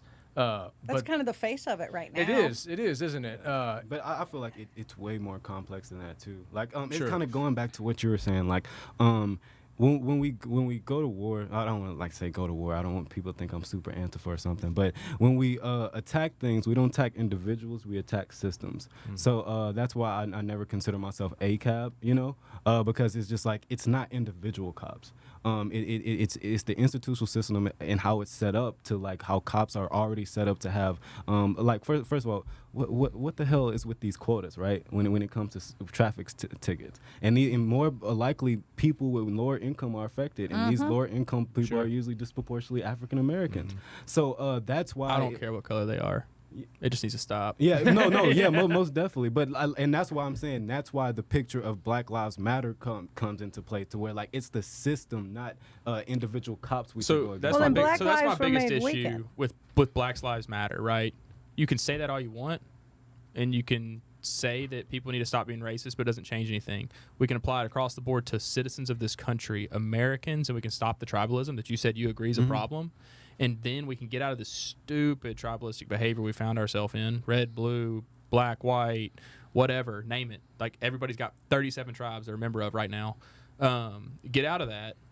Implement policies that prevent the behavior from happening. Because we can say, man, Black Lives Matter, we got to fix this. There's this inequality, but it doesn't do anything. It never will do anything. Yeah, just saying things. Activism, right. It doesn't do anything. You have diplomacy. But we can sit there and go, this doesn't just help black lives. It doesn't just help white lives. It definitely helps poor lives by a higher percentage, right? It's more influential on them, on low income, but unquestionably it helps all people, right? Because we've all had a bad engagement with police. Anybody in this room not had a bad engagement with police before? I'm just wondering. Like, had them try to search your vehicle for no reason. Well, whatever. I hear my black brothers and sisters talk about the way they had to raise their kids to be extremely careful with their police interactions. I hate to tell you, I did the same thing for my kid. When I was raised, that guy in a uniform on a street corner is where you went when you needed help. I didn't raise my child that way. I said, you want to avoid interacting with those people at all circumstances because they are hired to impose on your life. That's their job, is to impose on your life liberty, property, and freedom. And that is not what policing should be in the United States. It's what you expect to find in Venezuela. And that's kind of where we're at right now. And I think, if I've got community schooling going on, I'm teaching the children in my world that everybody at the table brings value. Yes, every flower of the field is different, but every flower brings something different to the ecosystem, and you have to have every single piece of that ecosystem or you don't have a healthy ecosystem. For me to devalue one particular flower, that, the dandelion, everybody wants to rag on the dandelion. It's a weed. Well, you can eat the leaves. You can make wine out of the roots. I mean, how beautiful is a child with a dandelion flower chain across her forehead that you sit in a field some summer afternoon and do? You can't just broad stroke people out of the picture, but a lot of government policies have led us to do that. I can't think of anything that would infuriate me more than my government telling me I'm less than and I need affirmative action because I'm not as capable as anybody else. I've got to have these special policies that get me into a school, or I have to have this special accommodation because of something as insignificant as my tan tells Agree. me whether or not I am less than. Are you serious? My government? I'm the boss of you, not the other way around. And we forgot that as a people. We have forgot that we are the boss of them. They are not the boss of us. So this of course will bring us into affirmative action, things like that, because I can think that's kind of the road you're headed towards there. So where are you at on that, Jaylon? Do you think it's a positive? Do you think it's a double-edged sword? Do you think it's a negative? Recently, like, I came over, like, it was kind of like a confliction with me with the recent the recent court case with the Chinese immigrants referring like Harvard and stuff like that. Mm-hmm. Right. Yeah, and so like I never want to have a system to where like it's set up to where like people are being axed out or cut out from it. But like when you see like empirically that like certain affirmative action programs, definitely like in the late 90s, earlier 90s, like that it did get more black people into schools. Maybe we could just maybe we just gonna get to a point, I don't know if we're at that point yet, but get to the point to where like certain laws that were like needed for the past will become moot, hopefully. But I don't know when that'll necessarily be. But I do agree with as far as like in the early 90s when it came to just more African Americans going to school, the graduation rate specifically in black women actually rising. These things do prove to be beneficial for their intended purpose. I think it started out good, but as time went on. Yeah, I mean, I actually this is one, right? We our country was not set up to handle the race relations of the 40s, 50s, 60s, and 70s because it should have never happened. It was a miss in the beginning, right? Swing and a miss. Agree. We built this thing on liberty, and we just Allowed slavery. foobarred that thing. Starting with the Irish slaves all the way Irish through the African American black slaves, right? No question, right? What we did to the Indians, Yeah, most right? So this isn't. It's a problem, and there was a mistake there, right? That's okay. Mistakes happen, but the reality is there were some things where even as a libertarian, I look back at like affirmative action when it was implemented. I go, it probably kind of made some sense for the government to get involved there because there was actually liberty still being violated. Yeah. And that's their job. That's the reason, and that's their job, right? Mm-hmm. I no longer think that that a young black kid has any less opportunity than a young white kid solely because of the color of their skin. Now, because of the mentors they surround themselves with or the upbringing in their family, that may still be the case, but it's not because of the color of their skin. I don't think that businesses should be handicapped by affirmative action policies. Well, if we don't build things as a meritocracy, then we take away things for our youth to aspire to. Agree, right? That's so important. If it's a meritocracy, then we have aspiration in our youth. Yes, absolutely. And we steal that from them when we stack the deck, the government picking winners and losers again. So you don't want the government picking winners and losers. You want businesses to be able to choose who they want. Because let's be honest, right? If the business owner is actually just the most racist person in the world, he'll lose his business. Even if he doesn't, do you want to be the black guy that dude ended up hiring because he had to? That's a good way of putting that. No, you want to be the dude that's like, hey, I am freaking top tier talent, and that dude refused to hire you because he didn't like you for some dumb reason. And maybe it's the color of your suffer. skin. Yes. Maybe it's because of the way you said a word. Maybe, who knows? It's his business, his choice. But you know what? The business across the street recognized that you were top tier talent, and they hired you, and they put them out of business. Amen. Because of your skills. Right? That's what the American economy is all about. Exactly. And there was a point in time where, I think there might have been so much racism in this country that you had to force the needle because people's liberty was being violated. But now there's enough opportunity in this country for everybody of all shapes, colors, and sizes that I just no longer think that it's valid. So I think that time has come. I actually agree with you. It was definitely needed at a point. I think we're there. But then the question lies, how do we get those laws off the books? Yeah, agree, right? Because if I'm hiring somebody, man, I do not care how tall you are, how short you are, what you look like. I don't care what you sound like. How I do don't you care work? what color you I are. want to know how fast you can answer my phone. I mean, like, That's the most important I thing wanna to know, me. I want to know how much you can get done. And right? as far as personal anecdotes, I really appreciate that. Definitely you being a businesswoman, and you know, like I definitely appreciate that. But like even empirically, when you see studies that to where like people are still kind of getting denied applications just off of their name, like that's crazy, right? Like, do you want to work there? oh, it's not about if you want to work there or not. Like, look, when you look at African Americans specifically, are really minority group. Most of their workforce comes from what, big corporations, right? And let me say something about the name thing. When I was naming my son, I literally thought about how will this name be received in business. But I mean, Like- even that idea though, because it's just like, okay, well, all right, so I can't really like name my son like based off of my culture or anything. Like, you know, what I'm around, I have to basically be technocratic and say, okay, well, I got to name my son this certain name that emulates this certain culture to make sure that he or she is going to get that job application. Like, isn't that just at its roots though, like I think- culturally biased? No, I mean, How's that not culturally that's biased? conforming to the culture you live in. That's not the culture most people live in though. Like having to conform, like say for instance, it's like, okay, I want to name my son Jaquaylin. Like that's the culture. That's black culture. That's there's black people who have names like that. And so for me to like be scared to name my son Jaquaylin just because like I have to conform to another part of American society, because you know we're multiculturalists, right? But there are a ton of white names out there that would drive people to not hire him as well.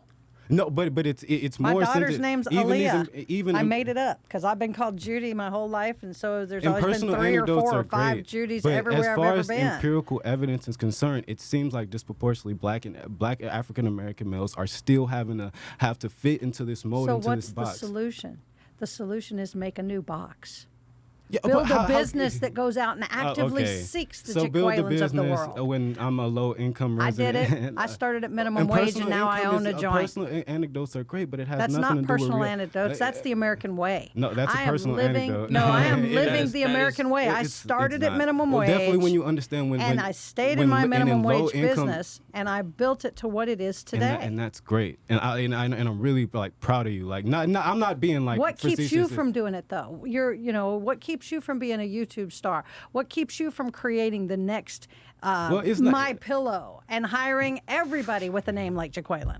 It's not Nothing about. stops you. Yeah, well, I don't know. When it comes to like certain environmental factors, like certain things can be a hindrance. Now, I understand you do have empirical anomalies, but like empirical normalcy has to be considered here. Definitely when you talk about low-income families, like earlier when you were talking about. Is the problem that what you said earlier is that they're bad with money, so they're not starting businesses? Oh no, I'm just talking about fiscal education exists, like a physical irresponsibility exists across the spectrum. And yes, poor people don't have that. But at the same time, like when you talk about African Americans, who we all agree that from the government, you know, big libertarian logic, they were like really institutionally oppressed, and they were never like really offered these resources ever. So Well, they were. They were institutionally oppressed. yeah. Agree. They are not anymore. Right. Point But point to one single institution that has a single policy that's racist, and show me that policy. Well, I see. Dude. That's such a Because that's libertarian. systemic racism. No, what systemic racism is institutionally, like understanding infinite regress, understanding how certain policies in the past implemented and trickled down and affected us here today, to where like we still have. I understand those, and the problem is we never should have implemented those. I agree with you on all of that. Yeah, right? the So I would like exclusionary- to unwind all that now, so that we can give people the opportunity that they need to succeed. That's where I'd like to go. Right? I completely agree. The drug war, yeah, the whole war on cocaine, that was targeting blacks in inner cities to throw them in prison, 100%. You want to know how you unwind it? Do away with the drug war. Gone. Bye. Done. Yeah, Drugs I are agree. legal. I absolutely Right? agree. With Welfare started splitting up the family. You know what you do? You take it away completely. But Does it hurt for a few days? It Yeah, it was. does. But you do that in line. It wasn't with even- dropping taxes. So now people like me and her that want to be charitable, we can go be charitable. We can help those It's families like, get through. you're not getting my point here. It's like not only it was just government government, bad government. It was the fact that government was exclusionary purposely to a group of people. Even when we're talking about the GI Bill, something that like everybody was supposed to benefit from, African Americans did not benefit from that. Like even empirically, like when you seen in like states like Mississippi, out of like 3,000 loans, like black people only qualify for 2. But we And haven't so- had the GI Bill for 40 but this years. was the construction of the middle class, though. This was an important part of like, and this is just one bill. This is just one bill. But this was just an important part of like setting up generational wealth, wasn't it? Like isn't that true? I got no generational wealth. I got nothing from my parents. I opened my I'm not- restaurant based the off the personal sweat of my anecdotes back. are crazy. I understand, No, Yeah, yeah. but you keep it's saying not that, so much a man, but- personal because anecdote when as you it say is an I, example no, of doing it. I, Wait, when we're I say- talking over each other. I'm sorry. I'm just saying like the I did this, I did that. I understand that, but the empirical normalcy of things have to be considered here My greater when we're point- making policy. My and greater shifting point is policy. mine is an example of how it was designed to function. It is supposed to be the individual rising up on its individual merits and succeeding or failing. And there's a lot of things in life that can make you a failure. Number one in those things are your choices. So let's talk about making good choices.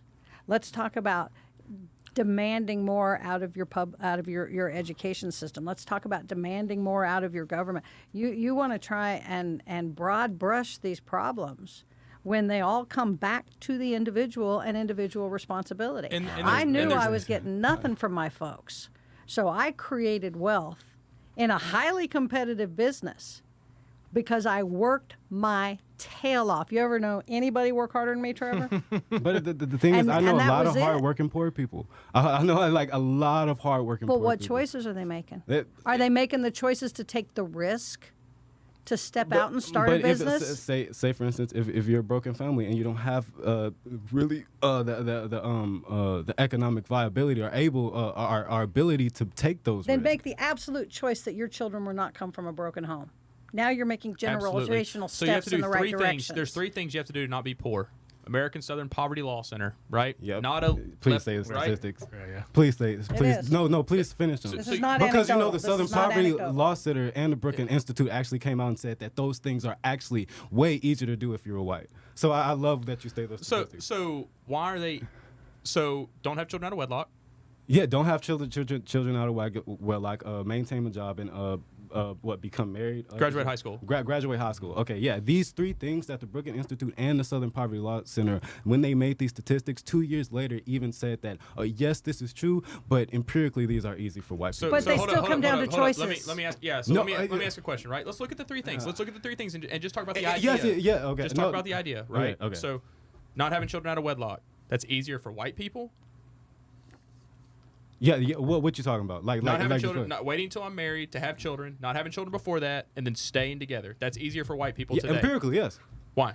Well, because like when you understand empirical evidence in that. No, not evidence. Why? Tell me why. Okay.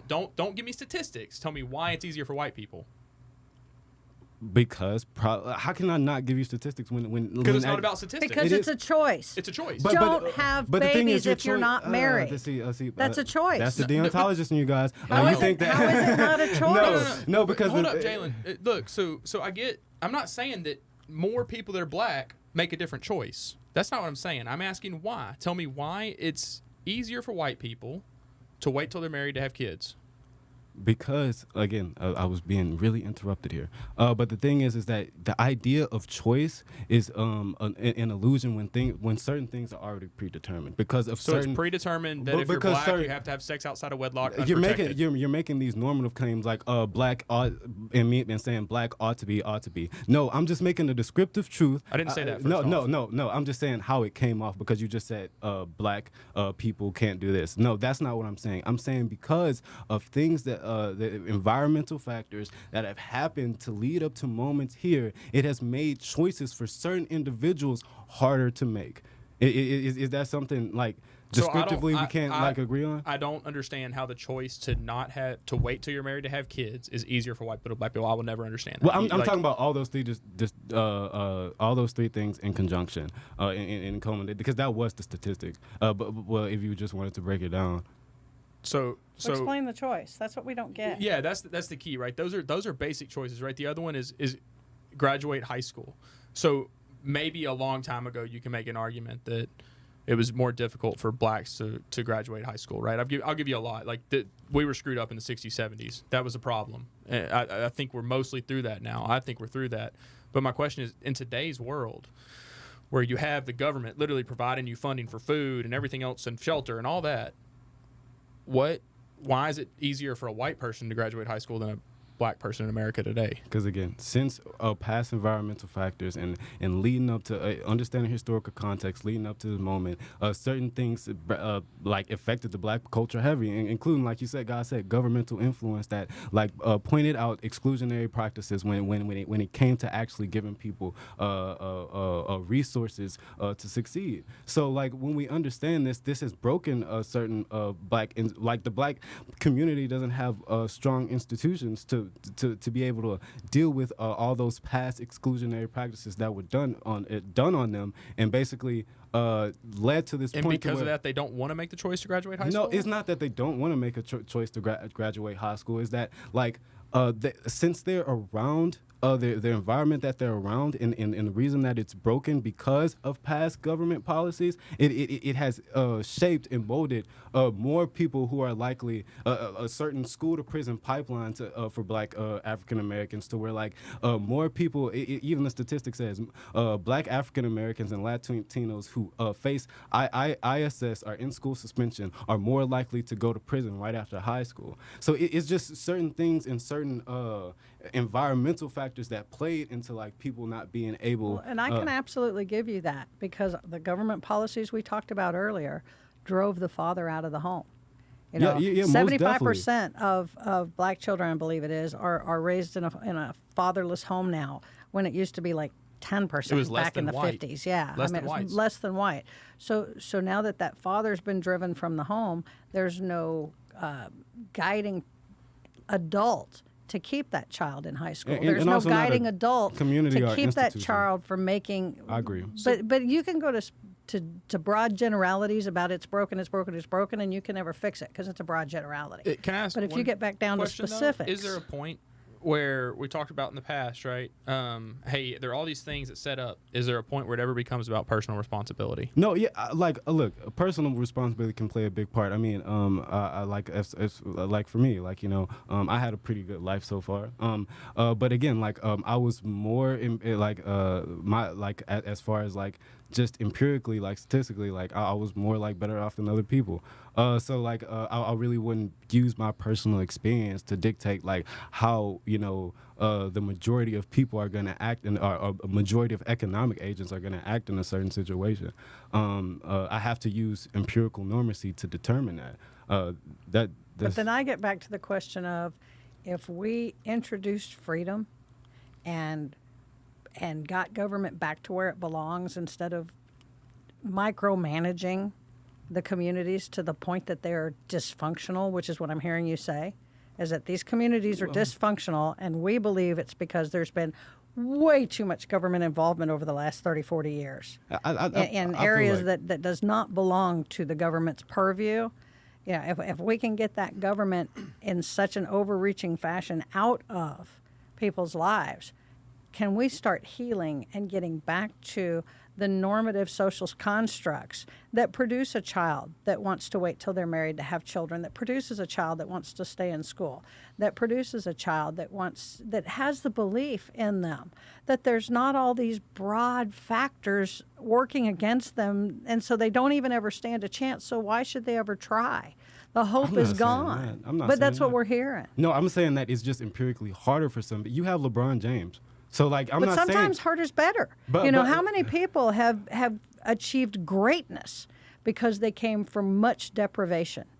And how many really rich kids are totally major failures because they were given everything. Drug addicts and broke by 40. Yeah, and that's the norm. That's the norm. So is all this deprivation that bad? It's funny you say that statistic, because you said, man, just compared to people, do you know how many great people, were actually faced this adversity? Do you know how many people who face that adversity empirically and who are not great because they faced that adversity? So it's just crazy to use that. No, they're not. They're not great. Not because they face that adversity. They're not great because they made different choices than No. the person who faced that adversity and made better choices. No, it's not that. It's just It because is the that. person who It can is that. overcome. That is Okay, what it look. is. So Jay-Z made better choices than every other So black Jay-Z rapper. is the outlier, right? So But no, I would say he made better choices. Yeah. He obviously made Fair better enough. choices, or he wouldn't be where he's at But today. no, that's But not you true. But you can. You can totally hit a gold mine. There's called empirical anomalies. You can. You can hit a yeah. gold. You can hit a gold mine, right? But you can also be the guy who grows up in a rough area, who goes to college, who gets a nice accounting degree, and True, breaks out and true. goes and makes $60,000 a Yeah. year fresh out of college. Yeah, right. Yeah, how often is that though? Every day. No, it's Every not. day. I'm talking It is- about it is every day. comparing each Every day. But that guy- comparing the people who do not. But what's the difference between that guy and the other 30 people in his high school class who didn't go to college? His choices. That's what's different. His choices. I Yeah, have to it's his disagree choices. because like even when you're talking about these choices, it's just again empirically easier for like we talk about that Brookings Institute and with that Southern Poverty Law Center, Southern Poverty Law Center statistic. It's sometimes empirically it's easy for other people to make these decisions because of environmental factors and things that were and understanding infinite regress and how it led to this point. But the operative word there is sometimes. No. Overall, you're a product of your choices. Absolutely. Oh, That's no. just I'm, the I'm way- so Thomas Aquinas with this one, bruh. You are definitely. You like, are a product of your choices. Not only your choices solely. Yes. Oh wow, that is not true. Like that is just Your not true. choices and maybe some luck here or there. Well, No, some but people, it's some, still some your choices. people It's a are born. culmination. Some people are born with cerebral palsy. Yeah. Their life is a product of how they react to that. There are some people that sit in a lump their entire life with cerebral palsy and And never some get that go out of make bed and themselves just flat millionaires. out die, and some that push as hard as their bodies will allow them to push. Everybody is born with a disadvantage. Everybody is born with advantages. There's nothing about this world that makes you look at it and say, wow, this was all designed to be fair. You know, if it's all Nothing. fair, then everybody'd be a shark and nobody'd be the seal. You know, life is not supposed to be fair. It's how you respond to that fact. And the more you want to try and make it fair, let me tell you a real hard truth. I love you because you are my brother. I'm going to tell you this truth. The only time it's fair, it's equal, and everything's the same is when we're dead. I guess I'll just. That's yeah. Oh okay. no, that was fiery. I like that. No, I love it. I love it. I love it. That was a great discussion. I love it. man. I love it. love hanging I with really you do guys. because and just to point this out, I originally intended to have left, right, center. Well, this ended up being more against Families, families two and against friends. two. I didn't really anticipate No, that, no, but no, it's fine. that's how it went down. But hey, and it was just because of the issues we're going over most and the definitely. viewpoints, and that's fine. But man, I just it's just especially for you, Jaylon, like being 23 years old, like man, you would not have gotten me in here at 23 to sit down and talk about these. I may have talked some major crap the night before at 2 a.m. after about 7 beers. And then you'd have been I'll 30 be minutes there, late. man. I'll be. No, it ain't happening. It ain't. He's obviously making better choices. That's what I'm saying. Well, I mean, it just goes to show, like, for you, I mean, I'm sure you're going to look at this too. Like, you just sat across the table from two well-versed people. Mm-hmm. Like, he's a professional I feel debater. like I sat across the table from two well-versed yeah, people.